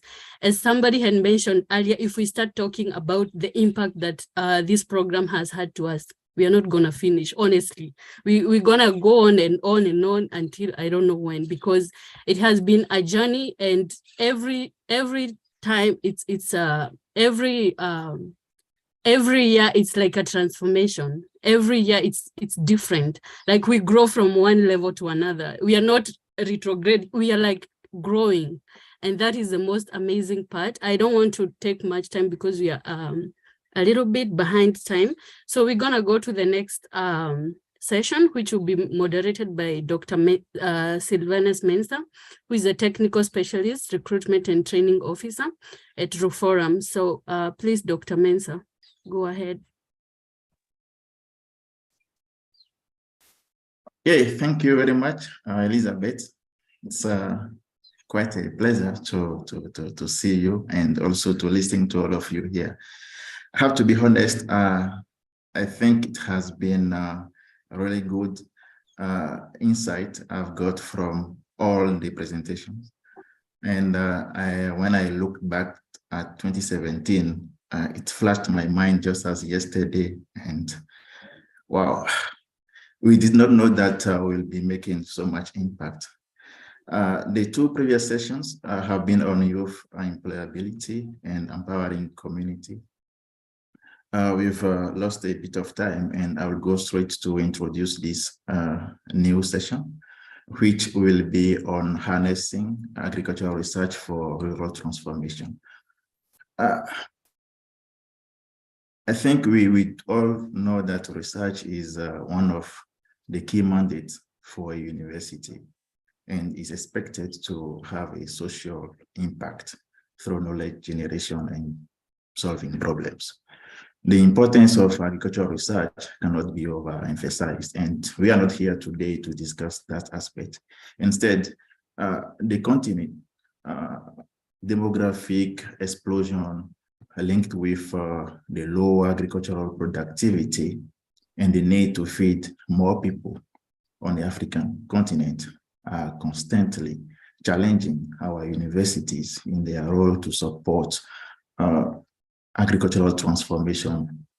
And Ruforum has really been in the forefront of this agenda to support universities in Africa to better support rural communities to improve their production by targeting their knowledge, expertise to the needs of the rural communities and contribute to meeting the target of the CADEP. As part of the TAGDEF program, as we are talking about the TAGDEF program here, Ruforum is implementing what we call the extended community action research program to enhance university-led community impact. The Ruforum CAP initiatives provides an opportunity to African universities really to engage with other stakeholders in the sector of agriculture along value chains to improve understanding of communities, but also to identify and undertake action research. More specifically, this initiative has really put the student at the center of the university and rural community engagement processes that leads to co-creation of agriculture, innovation and practices. In this section, we will be discussing the success stories of two panelists from different backgrounds, East Africa and West Africa. And those panelists have experienced this individual transformation process as a result of conducting research with communities. Each panelist will be given 5 to 7 minutes of presentation to respond to the questions to be addressed to them. And after the presentation by the panelists, we will be having a window for comment and questions from the audience. Panelists are therefore advised to check the chat and Q&A box for question addressed to them. Now, allow me to introduce our two panelists from East and West Africa.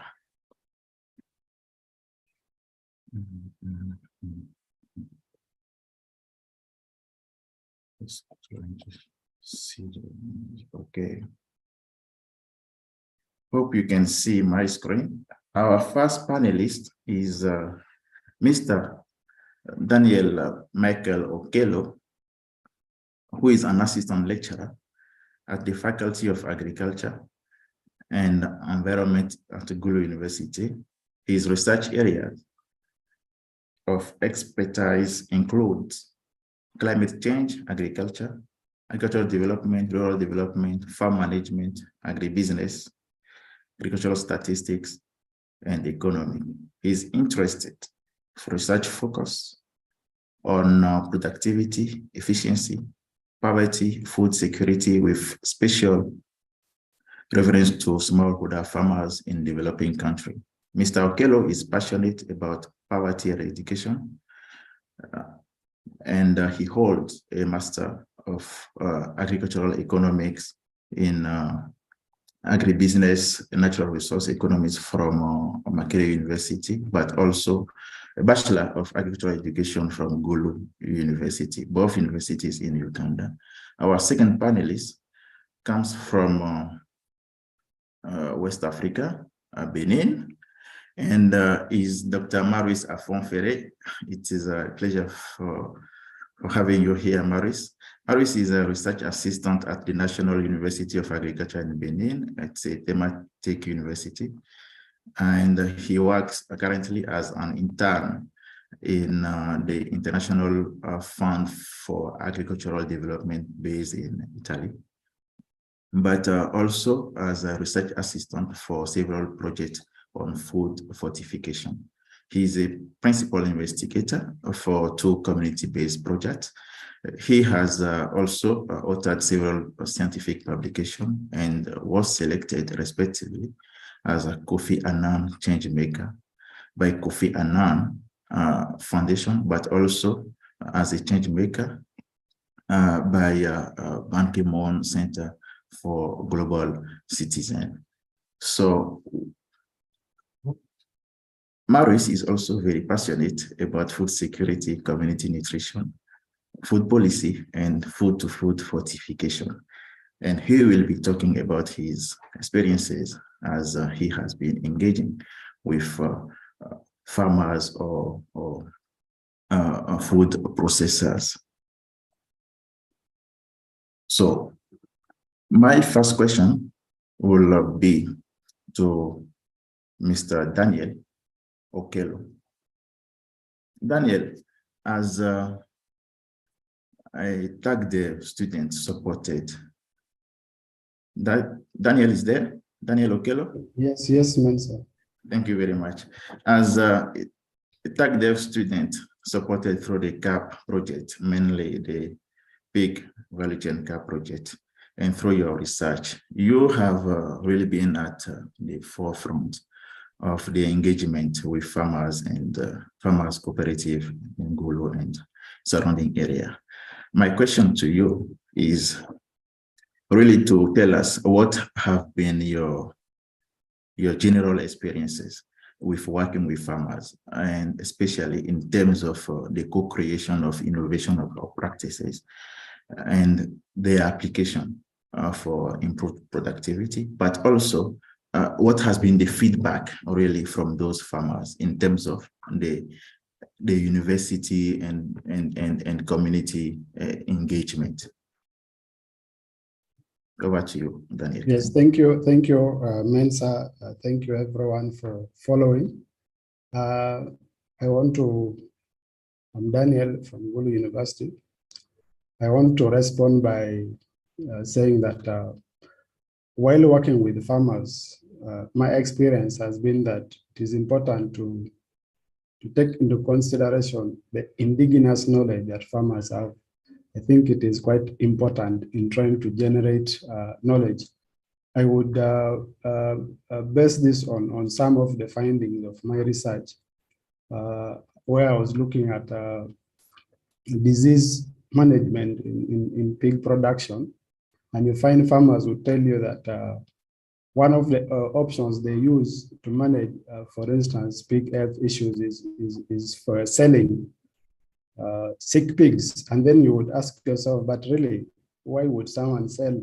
And when you investigate further, they'll tell you, no, it is in the event that when there is an outbreak of African swine fever. And now they know that through indigenous knowledge that when you consume a pig that has died of African swine fever, it is not a zoonotic, disease, and so no one is affected. But the same farmers will tell you, okay, if it is a case of worms, ailment, and so on, the options they take are to bury the dead pigs, and they know that these diseases, health issues like tapeworms, which tend to be zoonotic to humans. So now you have to marry the two, the local knowledge and then what the scientific practice says in order to make the right conclusion. Of course, in science, we tell you that when there's an outbreak of African swine fever, you have to go through biosecurity measures, stopping the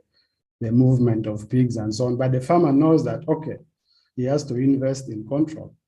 He has to invest in biosecurity. He has to maybe confine the pigs, which they can't afford. And so they look for an alternative which is more applicable to them.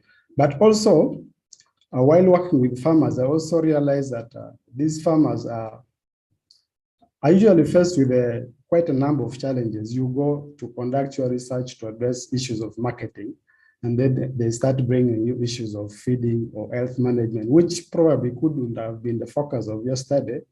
And then now you have to widen your research area or try to be innovative in trying to address all that area, because one component affects the other. They can't be able to sell their pigs profitably if they are not producing it in the best way possible.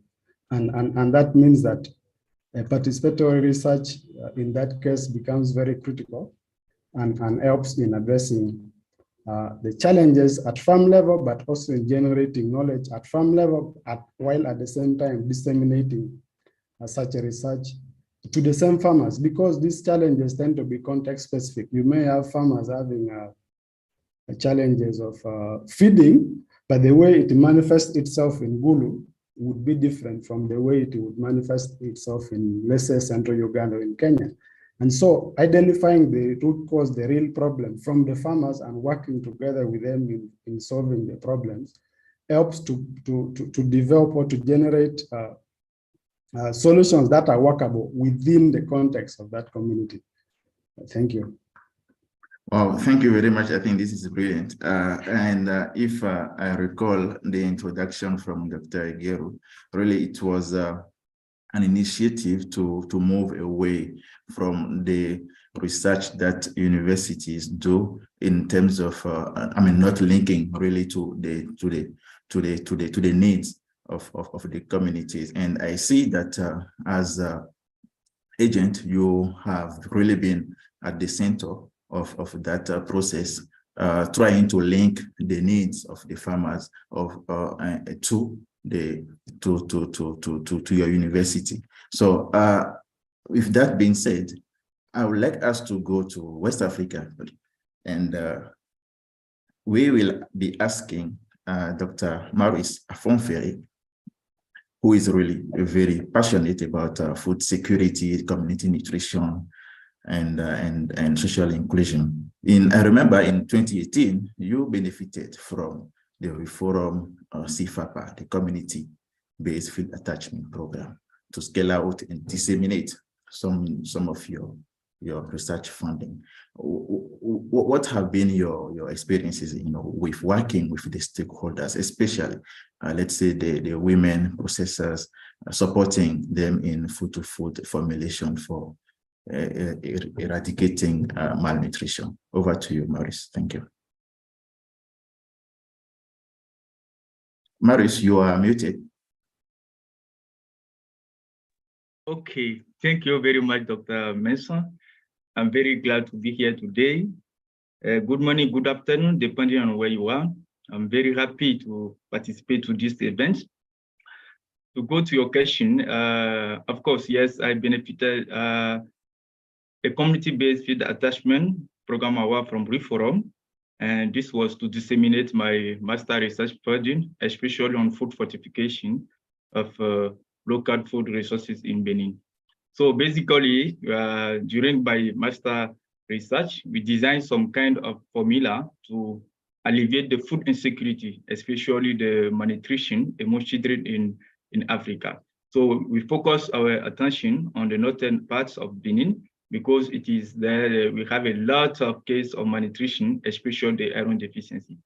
So to go through this kind of situation, we promote the food fortification formula among local communities, especially the women of reproductive age and namely the children. So we are designing some formula and promote this kind of formula among these children to alleviate the food insecurity, especially the micronutrient deficiencies.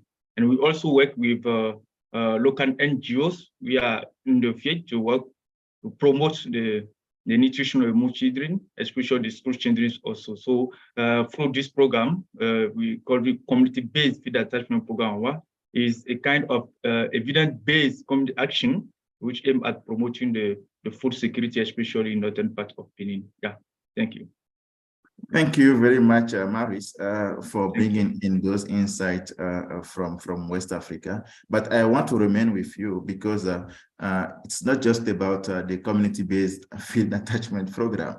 You are what I will call a true product from Reform, even from, I think, since 2015, with the graduate research grant, where you did your master, and to 2022, with the Baobab Cup, where you graduated as a PhD holder.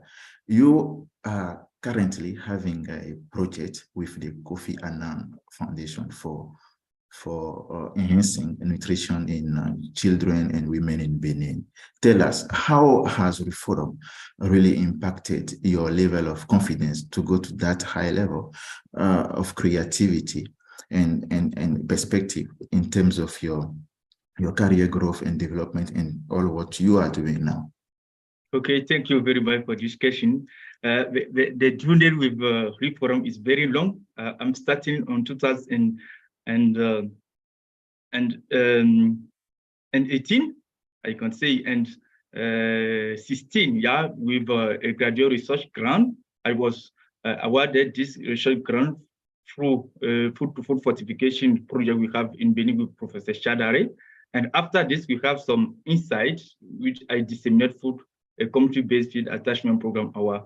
And based on the feedback of the local community, because they want some kind of complementary food supplement they can afford, because you know in Benin, the local population who are suffering for food insecurity don't have a lot of money. So the feedback from the local community is designed to them a kind of complementary food supplement that they can use easily with low cost in order to face the nutritional issues. So we are going to a PhD for the community action research program, CAPLUS, under the supervision of Professor Shadare and Professor Sobajon in Benin. And we design this complementary food supplements with working closely with local community. And after that, we have some kind of solution to alleviate especially the iron deficiencies. And we also got support from Reform. We have the kind of innovation product market field attachment program award, and which helped us to make a small startup to design the iron-rich biscuits to alleviate the food insecurity, especially the iron deficiency emoji kind of challenge. So because we need the demand from the local population very high, so we are asking for more support throughout the world. And one of the organizations we saw is the Kofi Annan Foundation. So we apply for another grant to be supported by the Kofi Annan Foundation to scale out or to scaling up what we fund as a result through our PhD, through the graduate research grant, and through also the field attachment program. So we got this grant on December 2022, and the support will help us to disseminate all this package of knowledge we have from the support of Reforum. And especially we are going to work with the local communities in Benin, especially the women of reproductive age, and also know the school children are facing some kind of food insecurity. So we are going to support the school children with this support of Kofi Annan Foundation to help them apply the more appropriate nutrition behavior, and also to help them have some kind of nutritional food with low cost. This confidence comes from many support from the forum, because we are used to participate in most of the conference. I can mention the annual general meeting, for example. We also participate to the Reforum, the Higher Education Week, especially in South Africa, in Nairobi. So all this package has to be what we are today. So we are very, very, very, very thankful to Reforum for all the support, and namely for the MasterCard Foundation for all they are doing for us in order to be what we are today. Thank you very much, Dr. Mason. Yeah. Thank you, Maurice. You've mentioned that from research, really, you are getting into the business ecosystem, which is actually a very good thing, different from what we were having with our researchers. Now, I will get back to you on one last point. Allow me to return this question to Daniel. Daniel,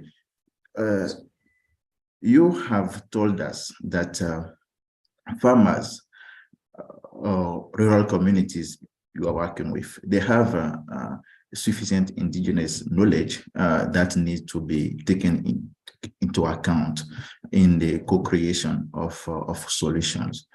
I would like to ask you, how has this perspective or this insight that you got from your engagement, how has that process affected your personal development in terms of your perception now for research and how it should be conducted? Well, thank you once again, Mensa.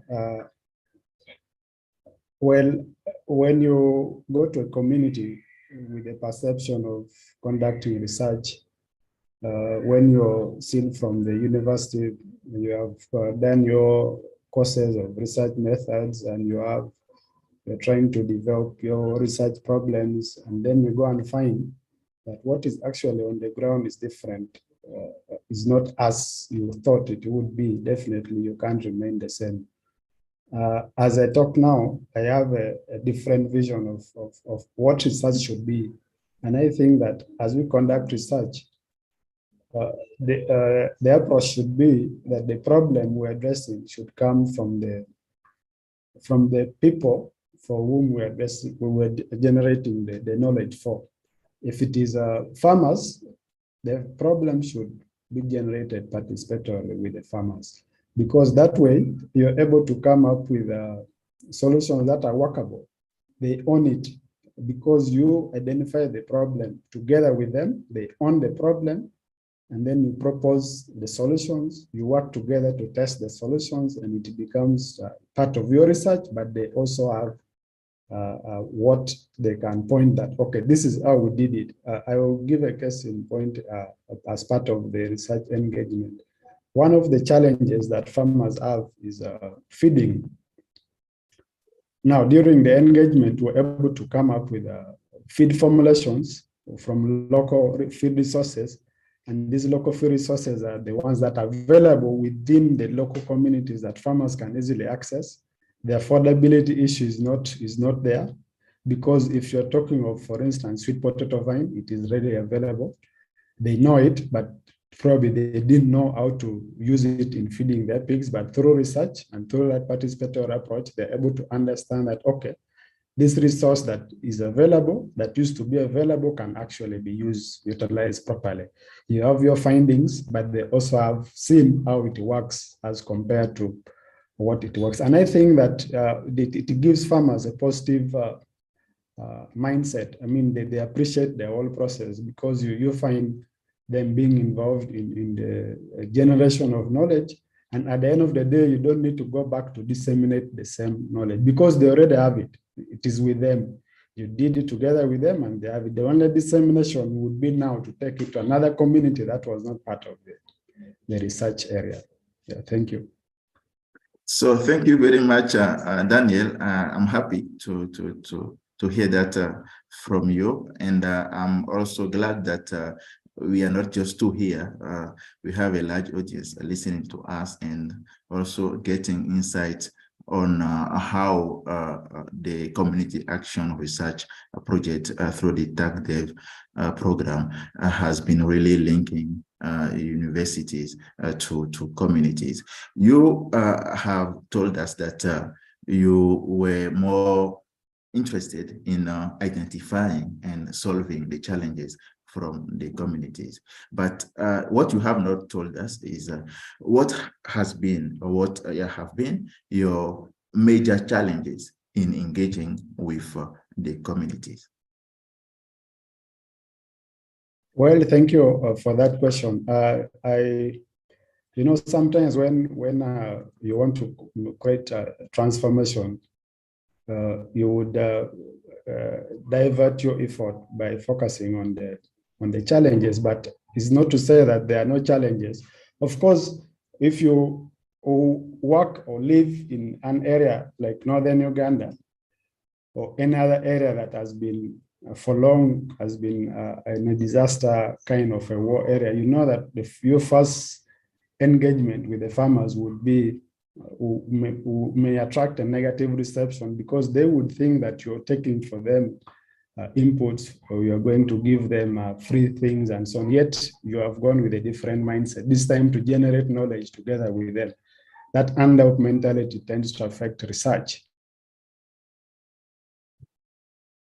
That you find people expecting you to give them things other than just the conduct of research. And that is actually very critical in the way we do research, because you go to a community and they don't welcome you because they are expecting you to act like an NGO that is going to help them solve a problem, which in a way that NGOs do it, we're probably giving them seeds, giving them inputs. And yet this time you're saying, no, we need a sustainable solution to our problems, a solution that they would own it even after the research.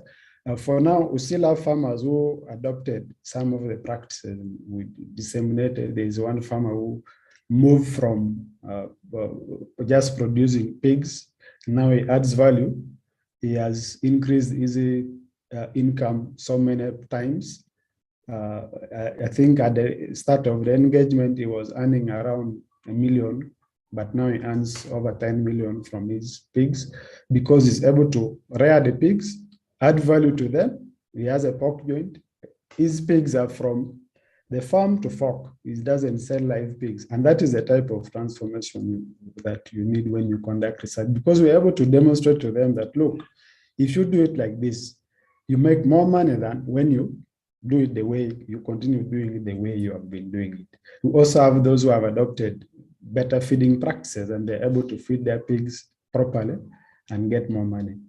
Yeah, thank you. Thank you very much, Daniel, for those news and providing for us to understand really your ecosystem of engagement with farmers. Maris, I hope you are still with us. And with that hope, I would like to ask you, you have been, you are still a researcher, but at the same time, you are really engaged in setting up a business where I mean, I think it came from the initiative on innovation product to market field attachment program supported by Reform. And as we talk now, you have your business named as BCOF, which aimed at producing and marketing iron-rich cookies and infant flour enriched with baobab fruit pulp in Benin. I would like to ask you to tell us really, as a student and now graduate, what has really changed your mindset to go to that direction, and has built your motivation to remain with that innovation business? First to start, but to remain. Tell us. Okay, thank you very much. You know, during my research, the most important for me, what I want to do something, I research the most important, what is the benefits of the community by doing in this way? That is the question I'm asking every time when I want to design something like a proposal, I want to design something, I want to do something. What will be the important field for the community? What is the community need? What is the problem of the community? So since my bachelor and my master study, I'm work closely with local community. Most of the time, I got feedback from community. I work with the community, so I know exactly. I know what are the problem, what they really want. So I'm focused my resource on that. And after the end of my research, the deliverable or the outputs of the research can be easily used by the local community. It is what I'm doing every time, and I try to translate the outputs of my research in the business. It is the example, for example, of the biscuit, the iron-rich biscuit. Why iron-rich biscuit? Because my PhD focus especially on how we can use our local food resources to alleviate the iron deficiency in Benin, especially because the issue of iron deficiency is very, very, very critical in Benin. Not only in Benin, but in Africa. It's very critical. What can we do?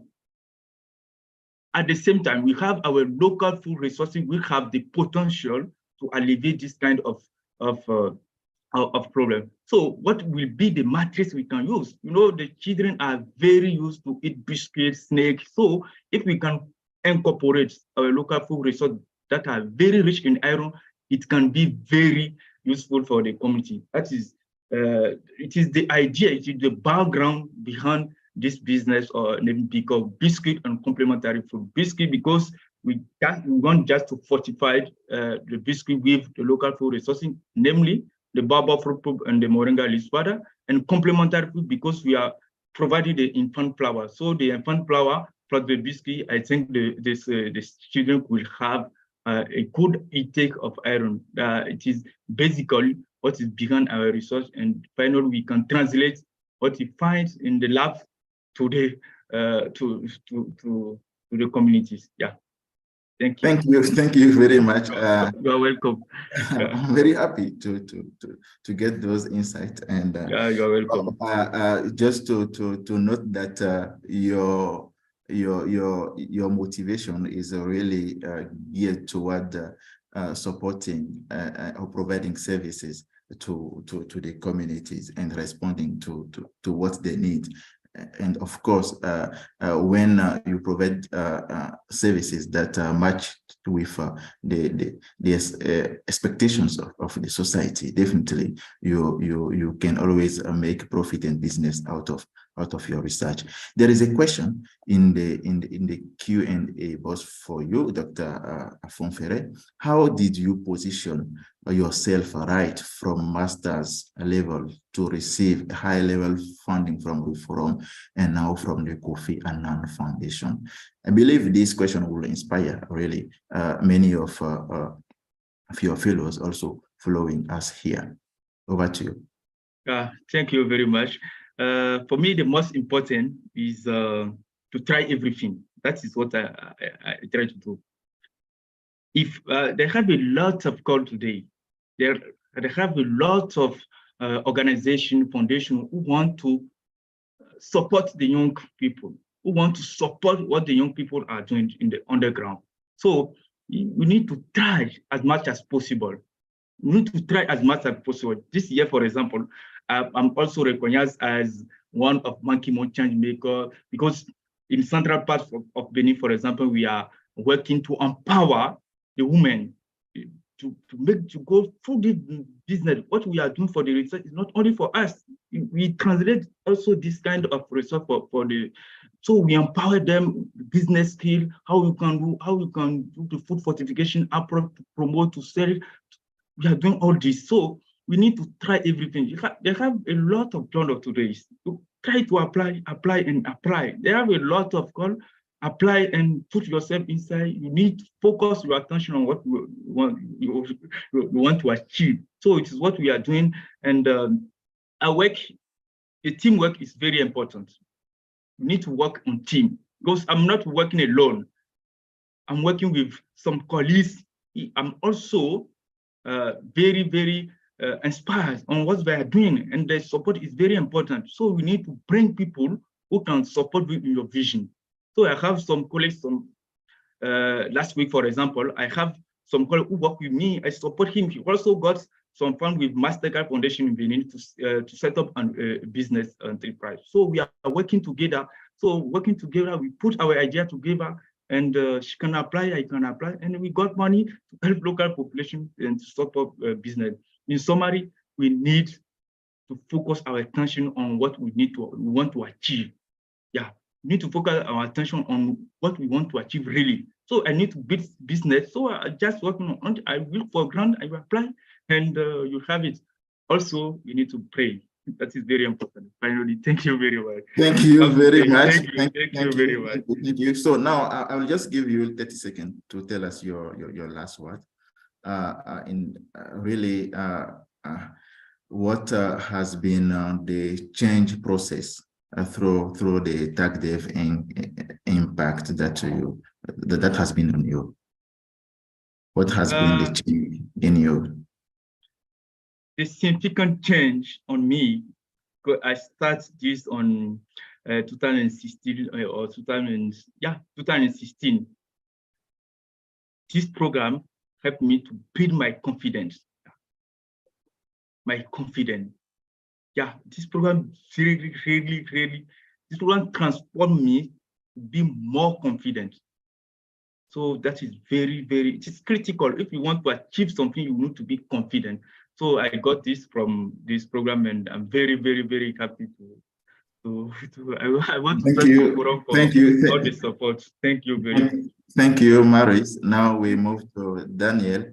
Daniel, for your last word, tell us. I know you are still doing your research, your PhD, and I believe that some insight from what Maurice has told us will also help you in achieving your dream. So tell us really. So far up to now, how has the TAGDEV project through the GAP affected your personal development and how you see things in now? Thank you, Mensa. Borrowing from Dr. Maurice, I think it has also built my confidence, because from my first publication in 2018, I've been able to move to over 10 in the space of, I think, 4 years. And that is good confidence for me as an aspiring researcher. And I think that with the engagement that TAGDEV and the platform of that TAGDEV provide, I have become a much better researcher than I would have been if it was not for TAGDEV. Thank you. Thank you very much. And as you switch off your microphone, there is a question coming into which you can actually respond to directly in the chat. So, colleague, listening to us, I think this has been a very interesting session where we had different perspective from West Africa. How you can transition really from research to business while still doing your research, but also supporting the needs of the community. I think this is really the underlying reason why the TAGDEV project had initially taken into consideration the aspect of community action or research project to really link the needs of the community to to the action of the university to make the more relevant. And it's beautiful, really beautiful to see that we are having a change agent in the middle of that process, driving those processes. So I really thank you, both of you, Okello and Afonfere, for being with us and providing those necessary and very informative insight. I will now stop here and allow our main moderator to take over. I pass it on to you. Thank you. Thank you so much, Dr. Mensah. Thank you, the panel. That was so amazing. You know where I am right now is 8:20 a.m. and I woke up at 5 a.m. to get ready for this forum because it was starting at 6 a.m. where I am. But then everything was working against me. The computer was not working. And I was like, right now listening to everyone, I was like, did the devil want me to miss this really? Like, it's so amazing to listen to everyone. And I'm so glad I finally figured out how to be here. And right now we're gonna go to the ground level. We're gonna run some short videos from some of the alumni of what they are actually doing in the ground. They're actually really short videos. So we're gonna run 2 videos and then ask them some questions. We have 5 videos from Simone, who is the Chief Executive Officer at Benin Agrotrans. Then we have Ipa Becker, who is the Community Advisory Services, who is in Community Advisory Services in Turkana, Kenya. And then we have Lucy Asilo, who is an assistant lecturer at University of the Sacred Heart at Gulu University. At Gulu in Uganda. And then we have Mr. Kenneth Kidega at Gulu, and Norbert Okelokoko, who is an agricultural officer, Padel District in Uganda. I hope you enjoy the videos. You're gonna run to and ask. Thank you. For me, even before I came here, I had no hope that I'll be educated. Yeah. I was doing well in class, but I was just doing, okay, it's okay. Let me just do it for the sake of doing it. Yeah. Tech devs, it has changed my story. Because right now, at least, I'm eating in the morning. I used to grow with my mom. My father left me in 2009. She used to send us to school, but it was a challenge. She used to encourage me that you can do it, you can do it. By then, I was transferred from that district, and I went to another district. It's where I met my friend, and he used to encourage me as well. I'm from Malawi. I'm doing Bachelor in Business Management. I'm also from Malawi. I'm doing BSc in Animal Science and Technology. We have ventured in poultry farming. Our main vision is for us to even encourage other youths. They are in the same situation. So now we were trying to engage them. If they can also see what we have done, maybe they can also get encouraged and try to do something. So the stipend that we are getting, we managed to build structures and put electricity. The same stipend I'm getting from the program, I've tried to build a small house for my mom. So it's encouraging, and she's happy. As Africans, we want to go and increase our production so that these kind of challenges, they should be reduced. For me, we want that Africa where youths are active in all the sections, in agriculture and everything.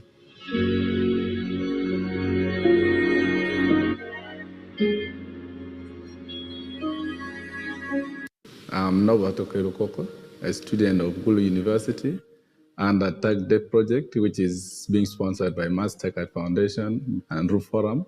For the last 4 years, I must say I've had a lot of transformation in my life, which I pay tributes to Tech Dev and Roof Forum. I have now the capacity to engage my community to see that things are changing, because it's us who can change the community where we come from. And all this, I got it because of Roof Forum. Right now, I'm engaged in my farm work, doing majorly horticultural crops. I plant vegetables and sell to the nearby market. I hoped in the next 2 years from now, I would have expanded and started something bigger so that I can employ more people. What I can say to my fellow youth in Africa is we should stop thinking agriculture is a dirty job. We should stop thinking agriculture is for the elderly. Agriculture is where to be now. Agriculture is the industry that will provide for us the employment we need. We should start looking at agriculture as the other profession, like the white collar jobs we're looking for. I want to see Africa where the youth take leads into leadership. They take the mantle to do the development they want. I want to see Africa developing through agriculture, through academic, and we must involve ourselves and participate in a research that can see us develop in the agricultural value chain.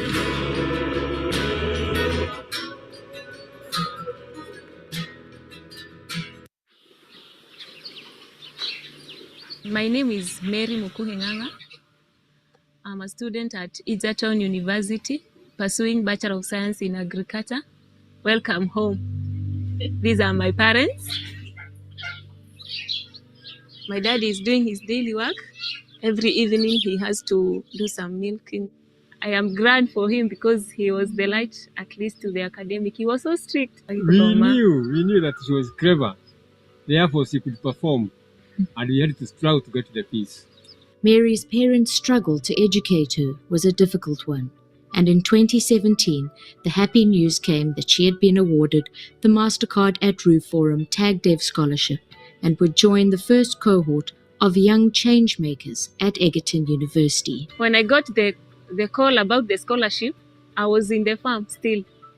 I was very happy. At least I knew now my dreams are going to be fulfilled. Why are they laughing, Mary? They are just happy. Like many of the Tag Dev scholars, Mary immediately put the modest stipend she was receiving to use, building her parents a new house. I would buy materials bit by bit. And by 2018, we started constructing this house. In every room in this house, there is light. It's not like the way we used to struggle with paraffin.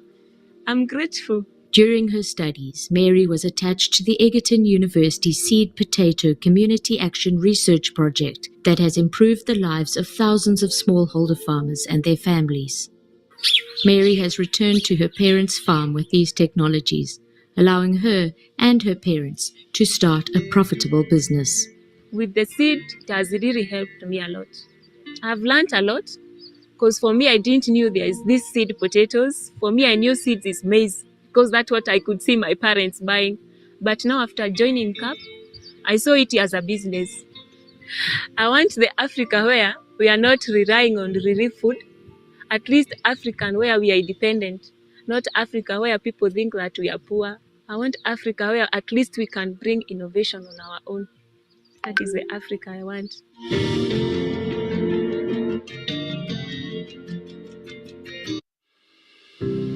My experience with Tag Dev scholarship has been great. The skills that I've gained, I'm already practicing. I'm supporting my community in doing agriculture and livestock production.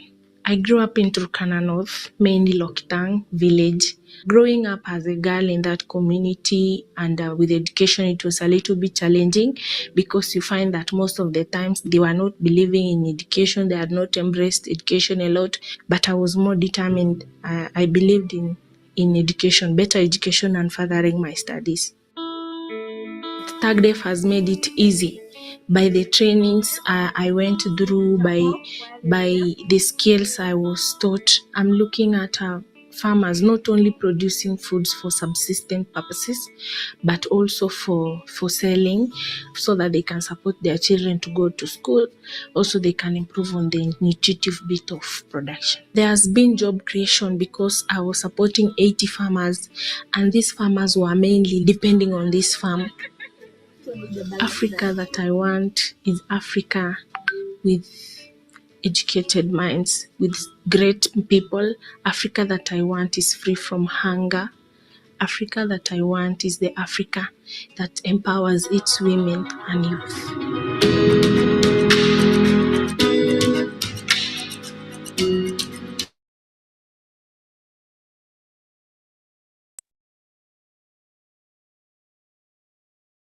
Elizabeth, you're on mute.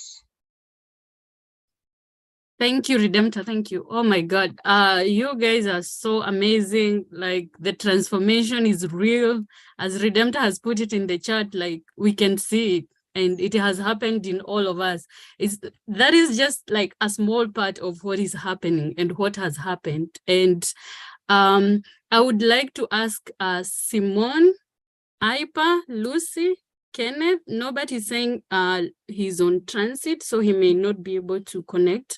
But the four of you, could you please turn on your microphone? I would like to hear from you. And I actually do not have like a particular question in particular. I just want you to summarize your experiences in less than 1 minute, or just say something that maybe was not said in the video and you feel like it is important for you to say.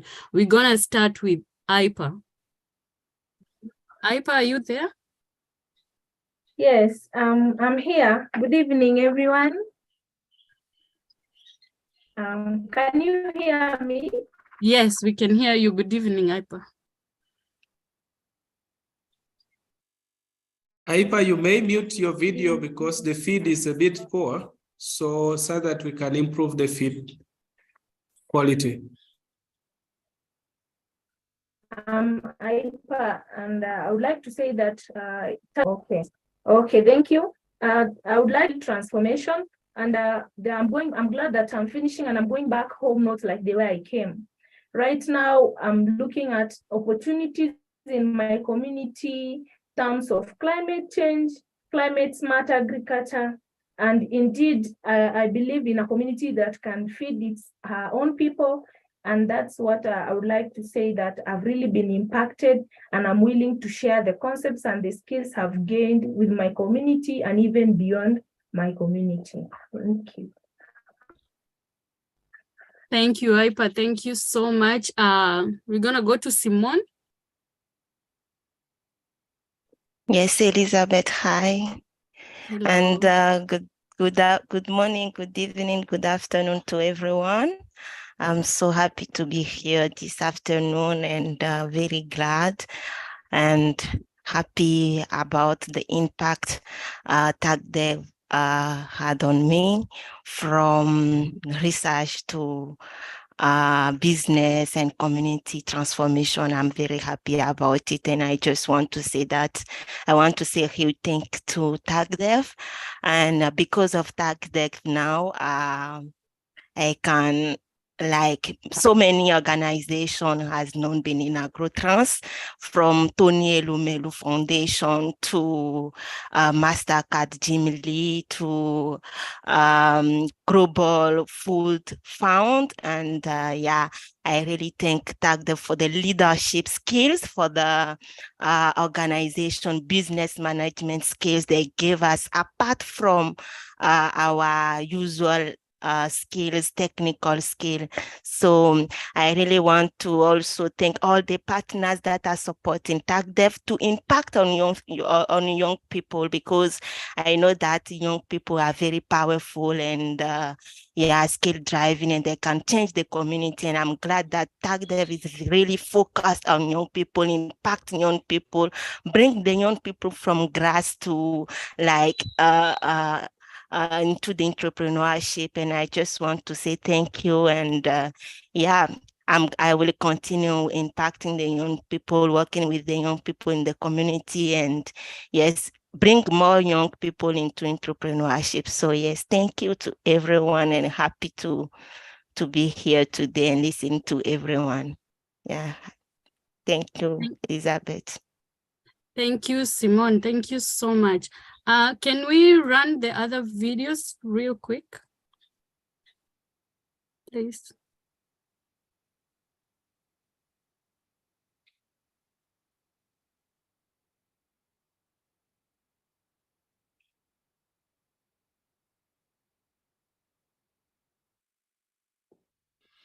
My experience with TagDev scholarship has been great. The skills that I've gained, I'm already practicing. I'm supporting my community in doing agriculture and livestock production.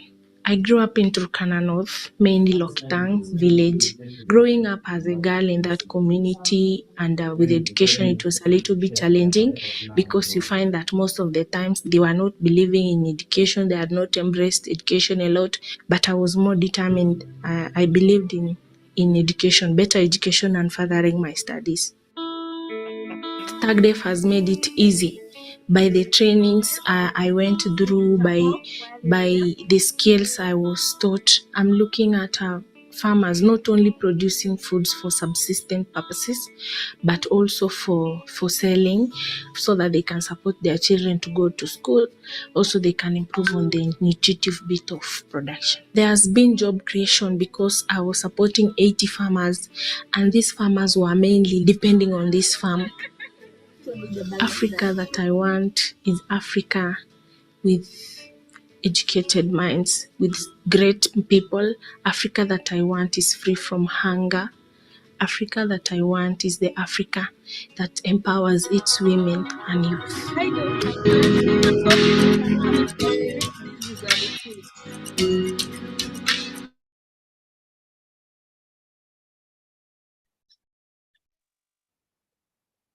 Sorry about that. That was a repeat, but there's no problem. We keep being inspired differently every time. We had more videos, but we had some technical issues, so the videos are not ready to run right now.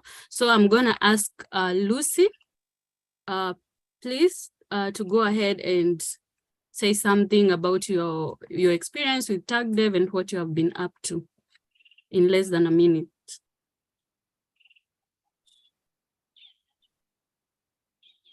Lucy, are you there?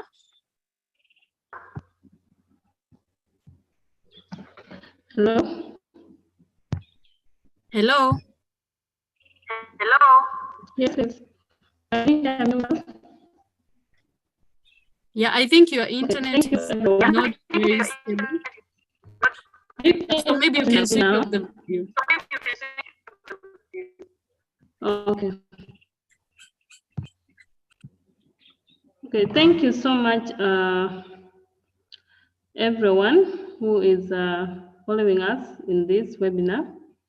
I want to begin by saying that I'm so glad to be called an alumni of the TAGDEV project. I benefited from the project from Gulu University, where I pursued my Masters of Science in Agri-Enterprise Development. I have really been so passionate in leadership, and I have been into politics, but right now I have now shifted into the academic world. I ran in the past 2021 elections as a city councillor in Gulu city, and I lost the election. But right now I am now working at University of the Secretariat Gulu as an assistant lecturer. I also double as a quality assurance officer. I would like also to say that the TAGDEV scholarship has really impacted on my life. Personally, as a young person and coming from a humble background, because right now I've achieved, I remember a statement I made that after finishing my master's, I will be the only lady with a master's in my village. That was a joke, but it has really inspired so many people. I'm also glad to let you people know that through the Roof Forum network, about the opportunities that they always post every week, I have been able to get admitted or to get a PhD, where I am starting now at the end of this month. I'm doing now PhD in agri-systems, where my research focus is on income diversification for smallholder farmers' adaptation to climate change, because currently Northern Uganda is heavily affected by climate change due to charcoal burning, which most people look at it as the most lucrative enterprise. And right now, if you see, even the charcoal prices have gone high, and people are running into cutting more trees to join that business. So looking at other alternative ways how they can diversify their incomes, and we help to reduce hunger, and we let the smaller farmers adapt to climate change.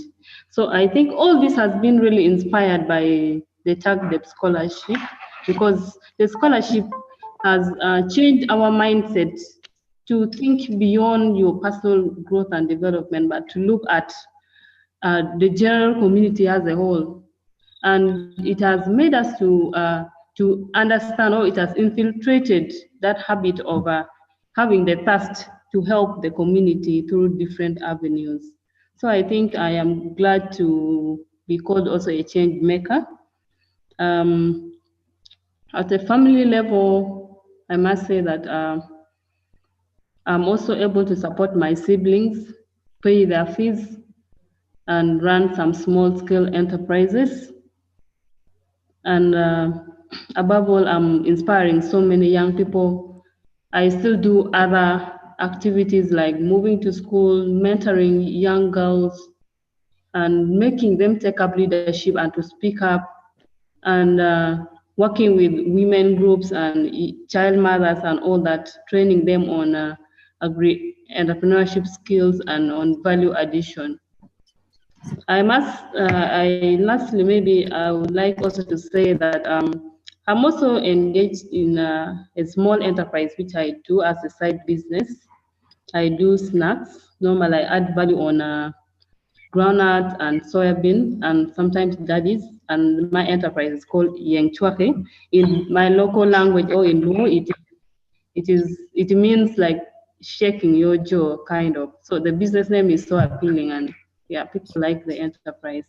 So I must say that this scholarship has really changed everything about me. Something that I know most people are not saying. I have been saying it last time jokingly, that the scholarship has also had impact on us, on our physical appearance.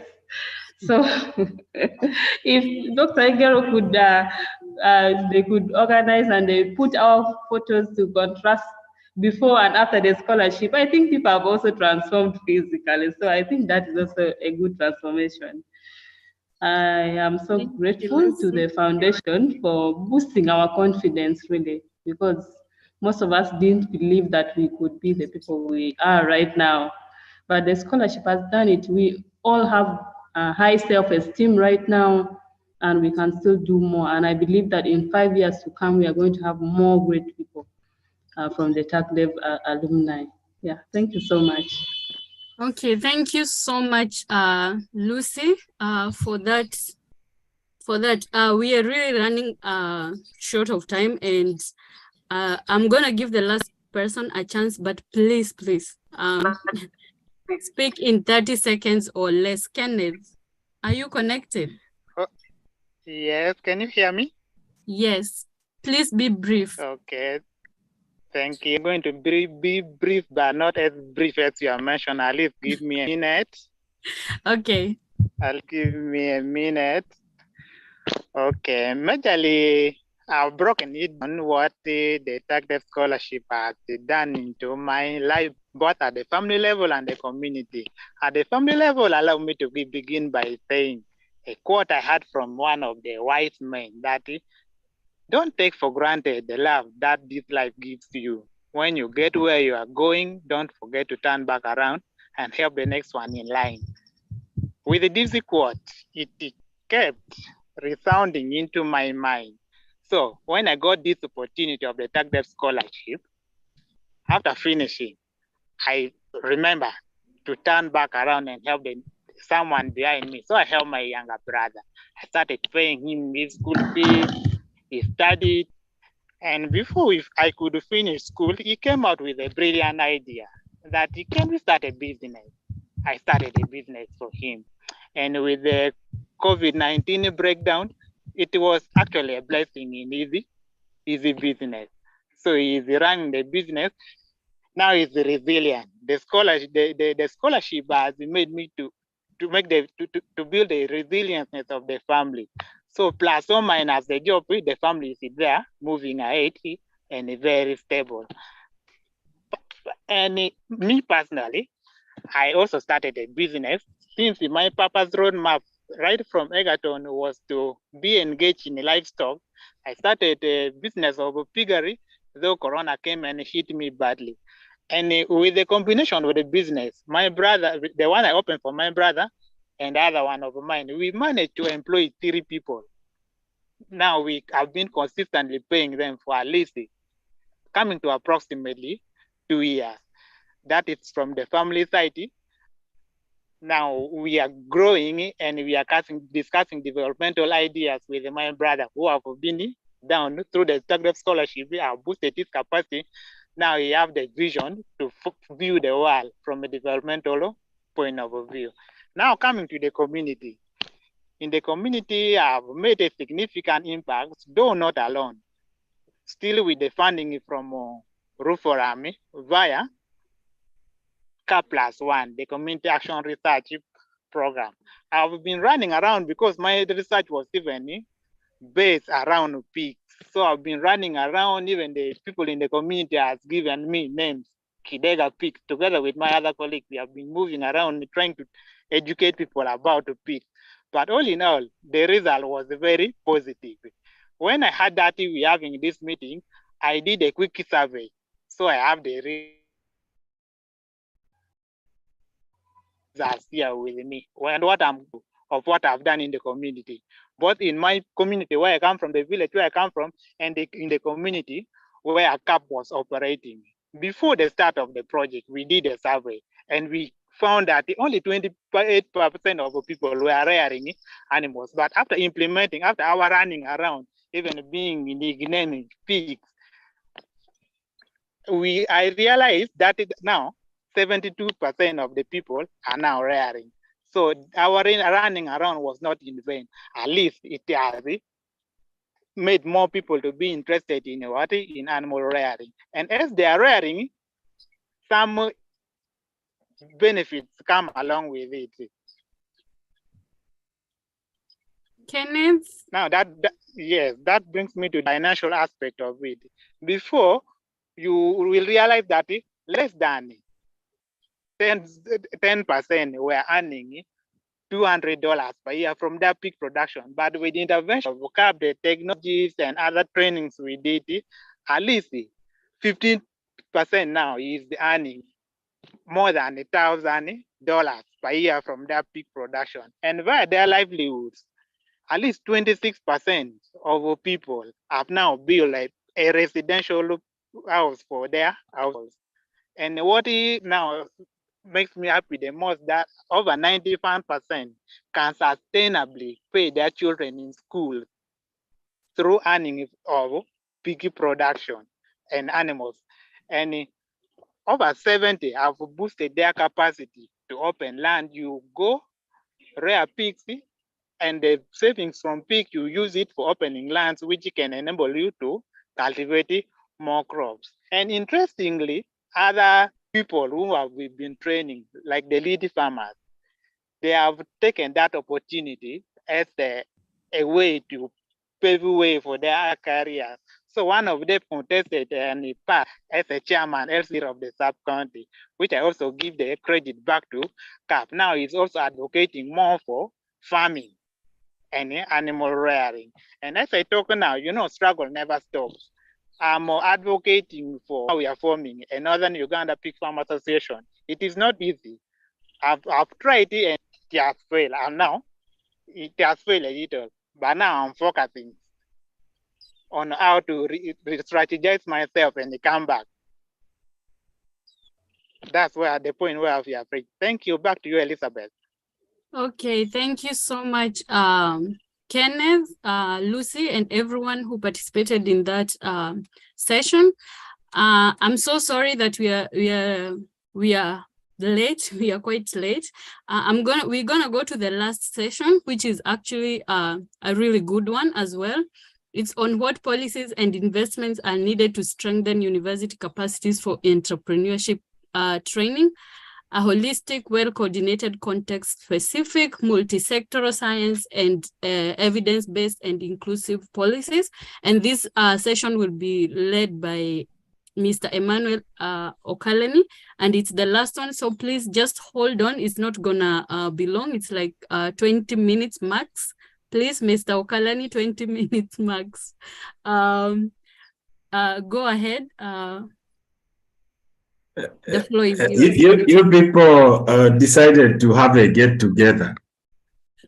I know. Maybe we need to do a physical one so that we have enough time to talk. And now that you've given me 20 minutes, I don't know if I'll make it, but thank you. It's a pleasure to see all of you. I know some faces, and like I'll see in the chat, there were people were talking about the changes. I could see the changes even on Zoom in the faces from the people we saw in 2017, and that's of course the most obvious.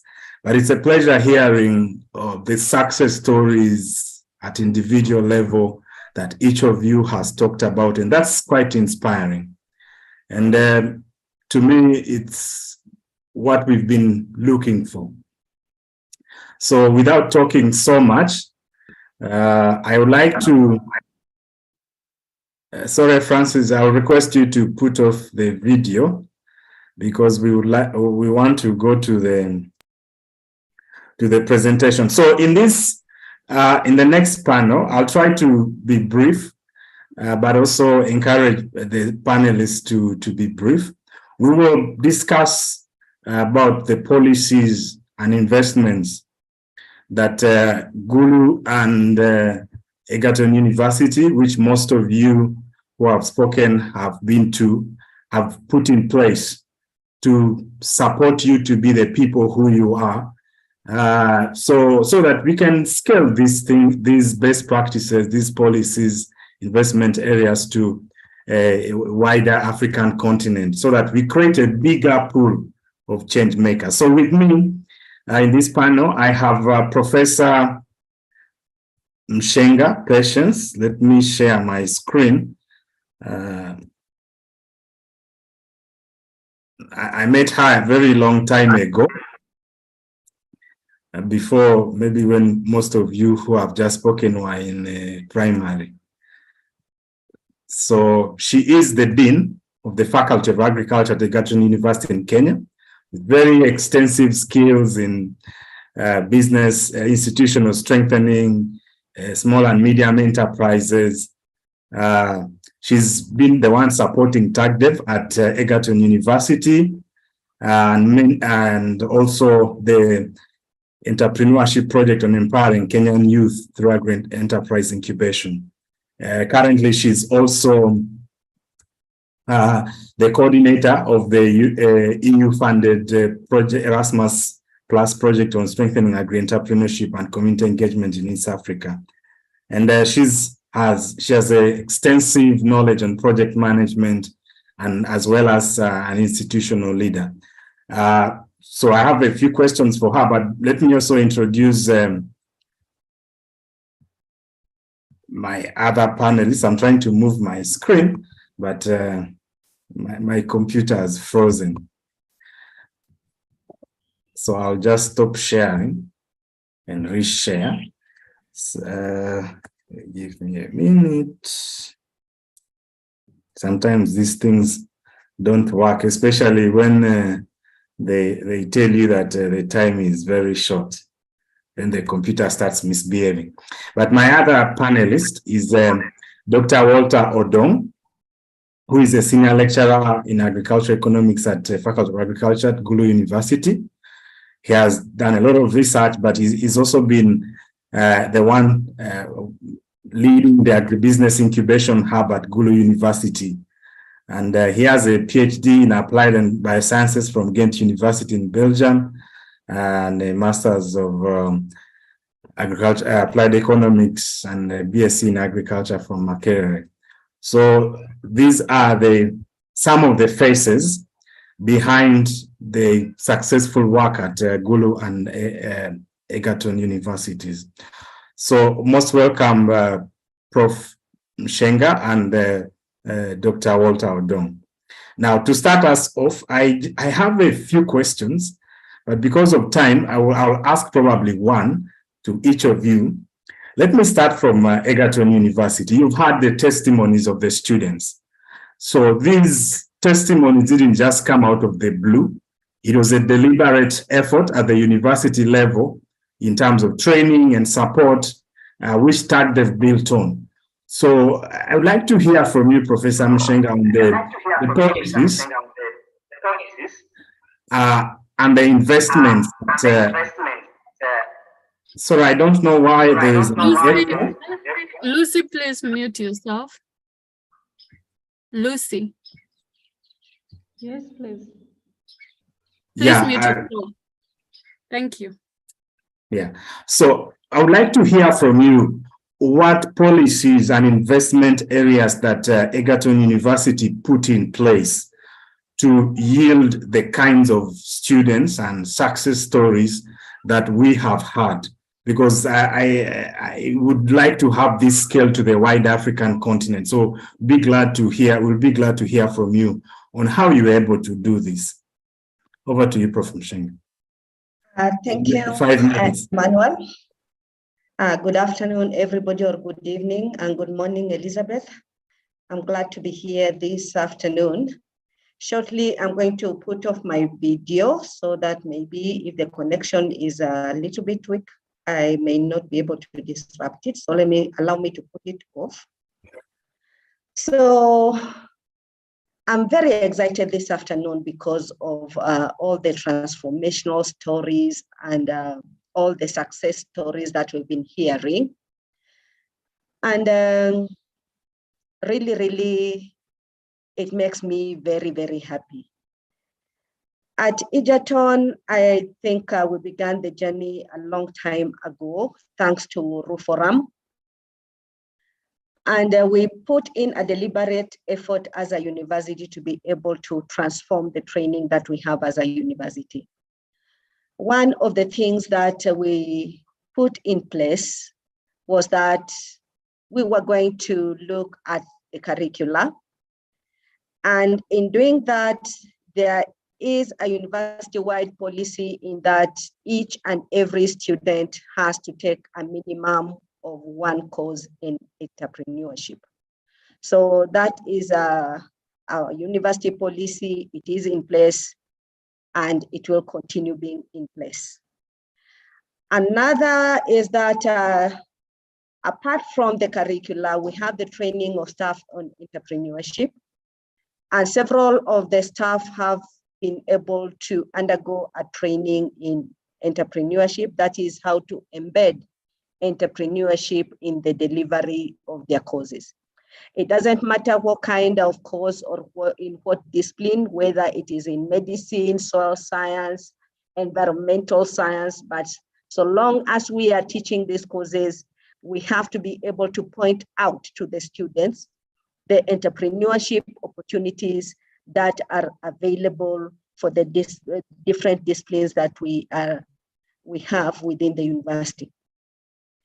Another issue that we looked at in terms of policy within the university is there is a policy that is in place currently as we speak, that all the businesses that are to be conducted within the university, whether it is food or any other selling stationery, all the retail shops, etc. within the university, all these businesses have to be run and they have to be managed by the students.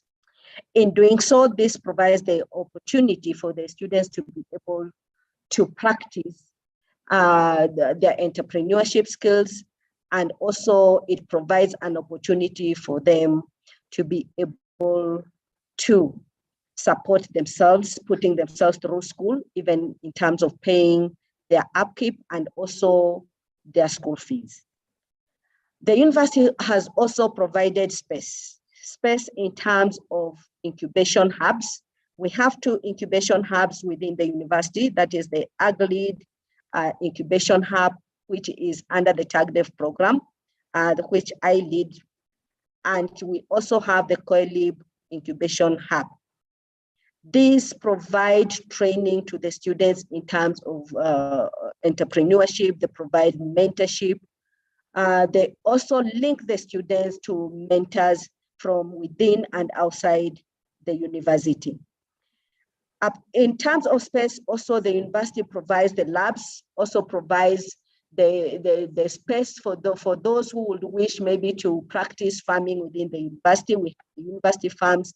The students can be able to get a portion of land and they can be able to practice that. We also have established the Agri-Enterprise Fund Scheme with support from Ruforam and the TAGDEF project. And for this fund scheme, we are able to give grants to students who wish to start and run their enterprises. You have heard the stories of these students who have been able to start their enterprises, and most of them have been supported through this fund scheme.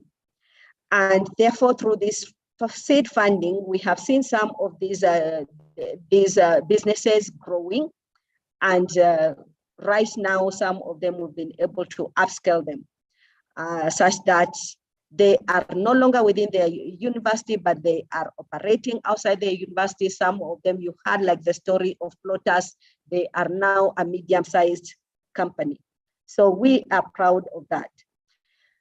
Another thing that we would wish to take pride in is that the university has been able to support us in terms of the time that we spend in terms of monitoring and mentoring the student entrepreneurs. Of course, we are employees of the university, and as the university gives us our workload, we have to factor in this element that we also have a responsibility to mentor the students in their entrepreneurship activities. So, Emmanuel, I think I'll leave it there for now. We'll come in later. Thank you.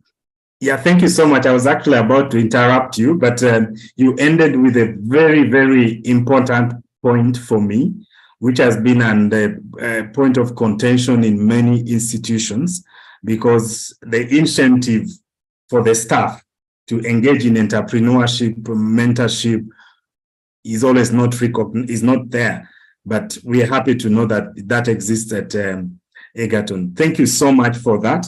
So the young people who have been rejoicing, and all of us who are happy, there was and there is institutional interest and deliberate effort to make sure that you are who you are.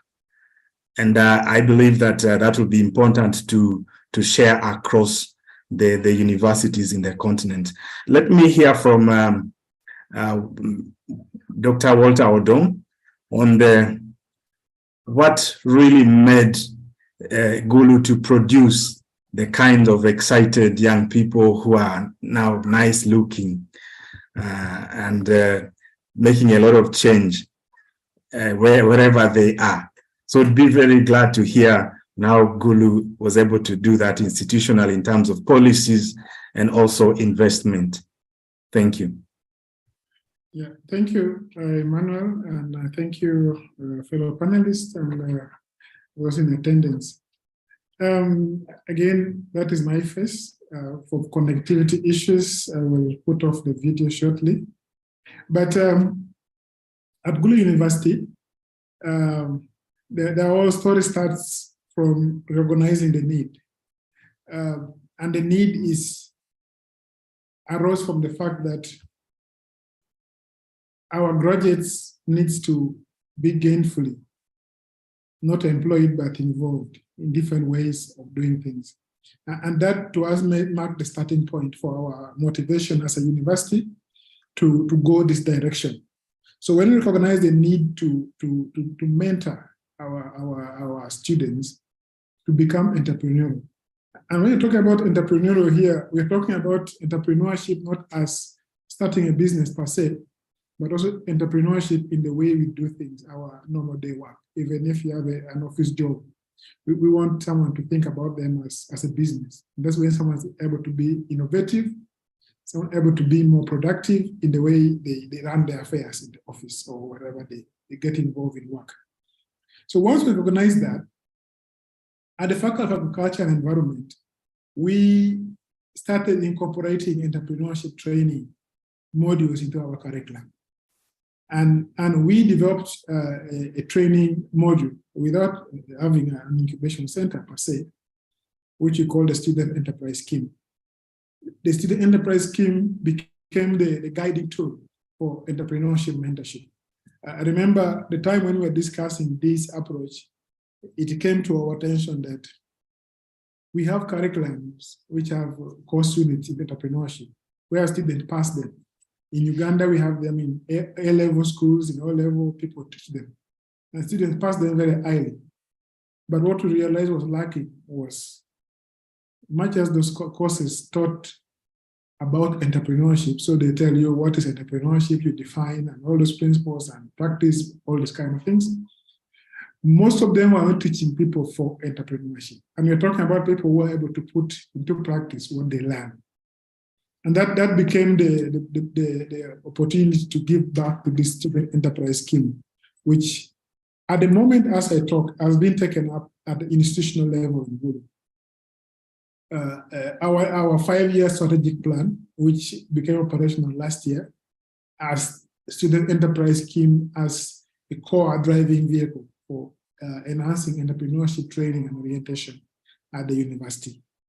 And I'm actually very happy to hear these stories from our former students. I know a lot more than has been talked here, because I interact a lot with our alumni who have gone through our training processes. So our training approach, which started at the faculty, is now university-wide. It's in our policy. It's in our strategic plan as a university. And one of the core success factors, besides having those policies, is that we have stakeholders whom a university works with. Most of these are private business institutions. They provide, opportunities to mentor. They provide opportunities to come and be role models, talk to students. And over the years, we have also developed a network of our own alumni who have gone through our training, who comes back to actually talk and motivate our own students who are still on campus. And to me, these are very big driving factors for the success that we are now able to see among the students whom we are trained at Gulu University. Thank you.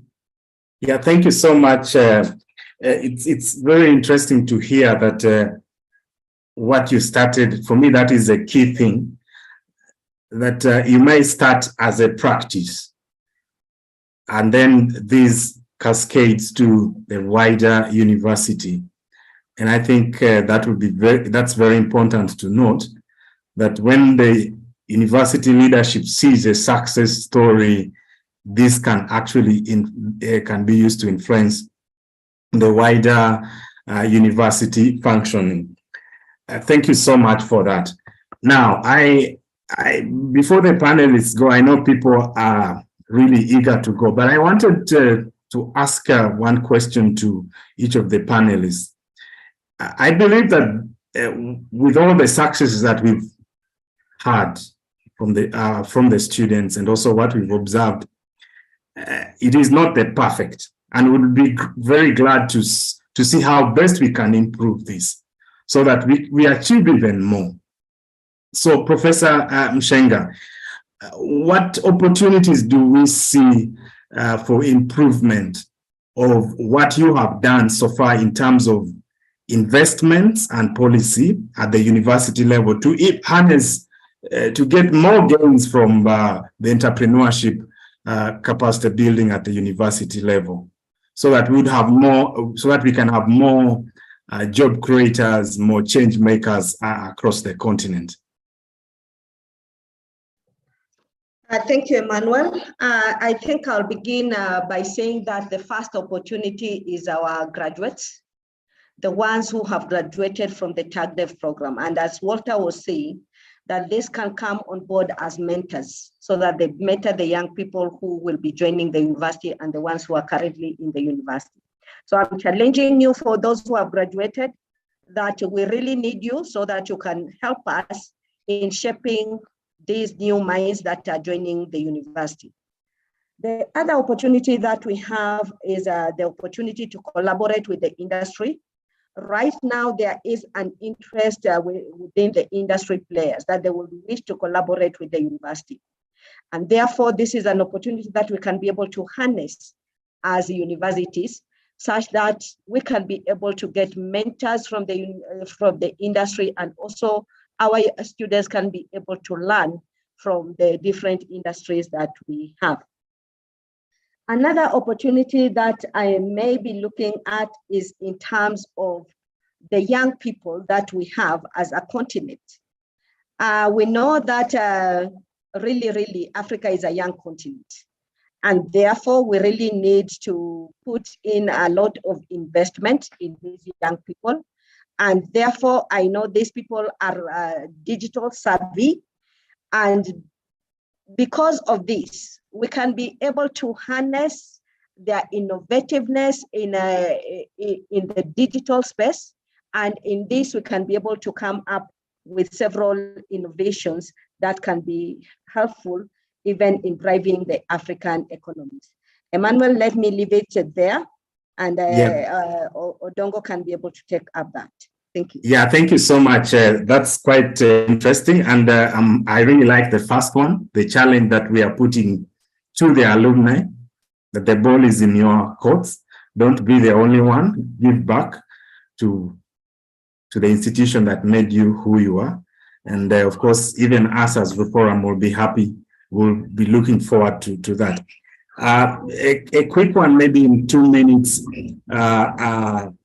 Dr. Walter Odong, I'm sure Gulu might have or should have faced some challenges that could have limited it to, from achieving the full potential of maybe training, making all the graduates who have gone through the university or the Faculty of Agriculture entrepreneurs.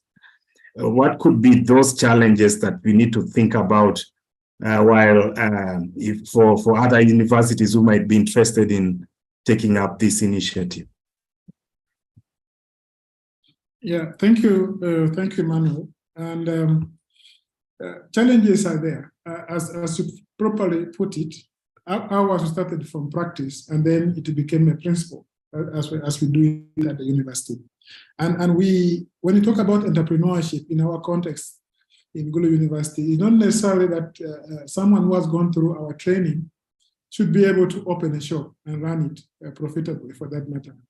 We have interacted with employers who have given us different dimensions of enterprising graduates of our faculty, of our university, in terms of the way they do their work, in terms of the way they're innovative in the workspace, in terms of the way they network. Ours is a way of, I think, integrating entrepreneurship training with community engagement, which again is a core component of the whole tag deck program and these innovative approaches to training. We have a lot of challenges in our communities. We have community youth who are either from TVETs, who are either refugees, who have dropped out of school, and they have opportunities within their settings or to get donor funding, to get government funding, but because they're not enterprising in the way they look at this money, they end up getting the money and wasting it. To me, that becomes the first challenge, that how can the university, given its role and relevance in the community, reach out to these youth who are in the communities and make sure they are able to profitably benefit from their environment, the opportunity that presents itself. Now, that brings me to the main challenge we have faced. Much as we have stimulated entrepreneurship, entrepreneurial thinking, we have stimulated a lot of entrepreneurs who have scaled out of the university. We don't have, as a university, a fully fledged incubation center, which to me would bring out a very good opportunity for community youth to come work with the university, incubate their business ideas, and take it out as viable enterprises. So that to me has been one main challenge that the university has faced. And the university now working towards that. As I talk now, we are constructing an incubation center which I think in the next 1 or 2 years should be operational. And that should provide a very good framework to, integrate, other services that our own students can get through their business enterprises, but also other community youth can also get. The other challenge that we have faced is that we have students who are generating a lot of business ideas, innovation ideas. Most of them are actually can be patented. These are ideas that after someone completes their degree, they graduate and they leave it to chance. Someone comes, if they're lucky, and pay them some little money, and they continue with the business. So we're thinking that with the Innovation Center becoming operational, we are able to enable these young entrepreneurs, young innovators to patent these ideas that they have generated, and they're able to sell it on, or is their intellectual property. They can get money from it, get royalties from it. So that has also been one of the main challenges we have had. The other challenge, as I told you, is that the whole idea started from agriculture. Now it is rolled out to the university-wide perspective. All faculties are now by mandate supposed to incorporate this approach of training into their curriculum. The question is, we need to harmonize approaches. We need to bring other faculties on board to make sure that they're able to deliver the same thing in the same way. Otherwise, we start going back to teaching about entrepreneurship as opposed to teaching for entrepreneurship. Thank you. Yeah, thank you so much, Dr. Odong, for that, and Professor Mshenga for this input. I have seen my clock. We've spent exactly 20 minutes, which we were allocated, but I really feel what we wanted came out. I'll repeat this again, that the institutions who you are in put in deliberate effort, curricula, funding, space for entrepreneurship, business incubation, and funding. These all created the kind of person who you are. And now you're, as young people, you are being asked to continue the support so that more can be done and more people can be supported. And just that we've not had enough time, but I really wanted to ask one other question, but let me leave it here for now. So from my side, I'm really satisfied. I'm happy that there is something we can take to the wider forum network. If I'm asked that, how did Gulu and Egerton make it? I just have a list of 8 things that I'll say without thinking. Thank you so much for that, and congratulations again, Gulu University, Egerton University, and all the alumni for the work that you have done. You're making Africa proud. Thank you. Thank you. Thank you. And thank you everyone for attending. Thank you, Emmanuel. Thank you to the panel, and thank you to all the participants. We really took a long time, but finally we are here. I would also like to thank the people who worked so hard to organize this, especially Dr. Egeru, Emmanuel. There is also John Mugonya for making this happen, and to all the participants. We are so grateful that you agreed to participate in this, and I hope that you didn't come here and just sit, that you came out with something. You have learned, if you are new to the program, you have learned about the program and the opportunities that are out there. And I would encourage you, like, we support each other, as Prof. Mushenga was saying, like, we should mentor each other. If you need anything, we are family, we can always reach to each other and support each other. So thank you very much. Emmanuel, you are supposed to give the last closing remarks. I don't know if you already closed or you want to say something. Okay, so let me just let me say a few words. I listened to every presentation, and I'm not going to summarize it because people are tired, and I see the list is reducing. But there's some very, very important things that I want to mention.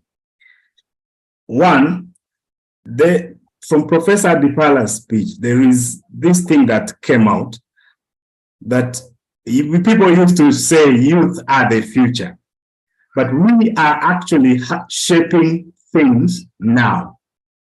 And your leadership, as you've given your testimonies, is already impacting. So it's not the future. And most important, therefore, is we need to be given the space.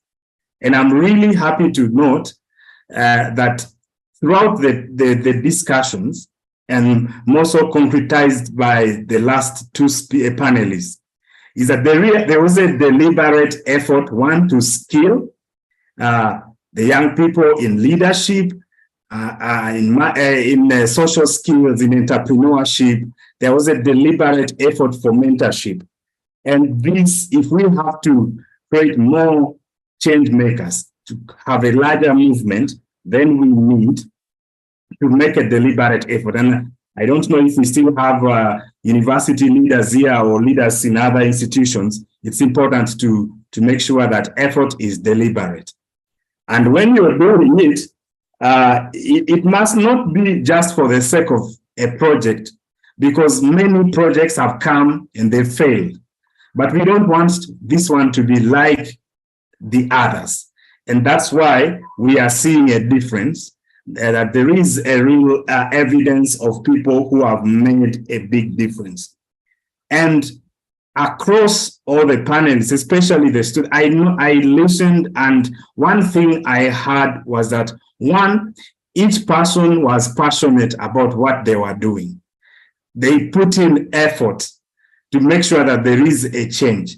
And just like the keynote speaker said, it must be based on problems. Whether it's a business, whether you're supporting communities, you must identify a real challenge in life that you will solve with your technical expertise. And then there is this mindset that we used to have, that go to school and get a job. And that job must be in your area of expertise. It's interesting, I think it was from Nafula's testimony that she actually does work which was more related to the social skills she gained. And you see, that's how the real life is. So if you're having a fixed mind that I must go to school, and if I did agriculture, then I must be an extension worker or things can change. And that's why you should put equal emphasis in both the technical and the social skills. And all of them will move you somewhere and to be able to solve societal problems. So as you move out, the leadership element is very, very important. Nobody will move you unless you move yourself. And if that motivation is there, with a change mindset, you'll be able to achieve a lot and be the change maker. But there's one thing I actually learned from, I think it was, I can't remember the name, the business in Kenya that was producing brooders. We also noticed that you can have the ambition, you can have the zeal, the leadership, but there are things that are beyond your control as an individual, as an entrepreneur. And we need financial support, technical support to acquire certain levels of technology if we have to progress faster. So in our entrepreneurship ecosystem, I think there is that need to recognize that there's need for external support.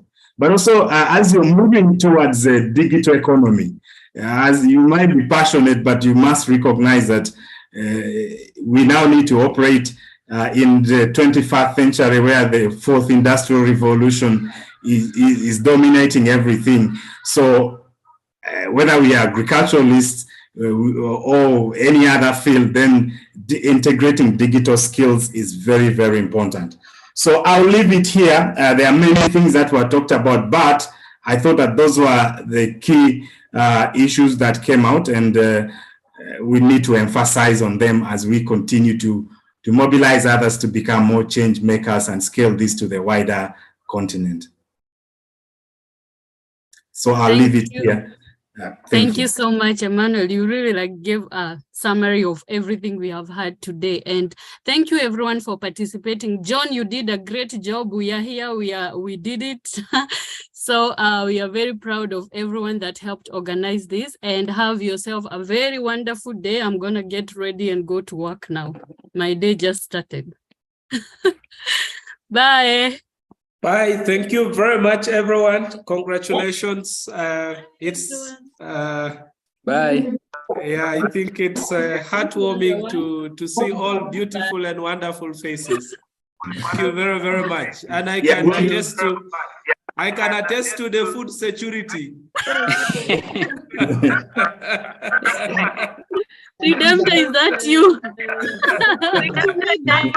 I can see people are having very good cheeks and all that kind of thing. So very nice to hear. Even Marvin, you have also put on. Everybody's shining. Oh yeah, people are shining. They look very different. That's really. Congratulations to all of you. For me, I'm seeing the leaders have also transformed.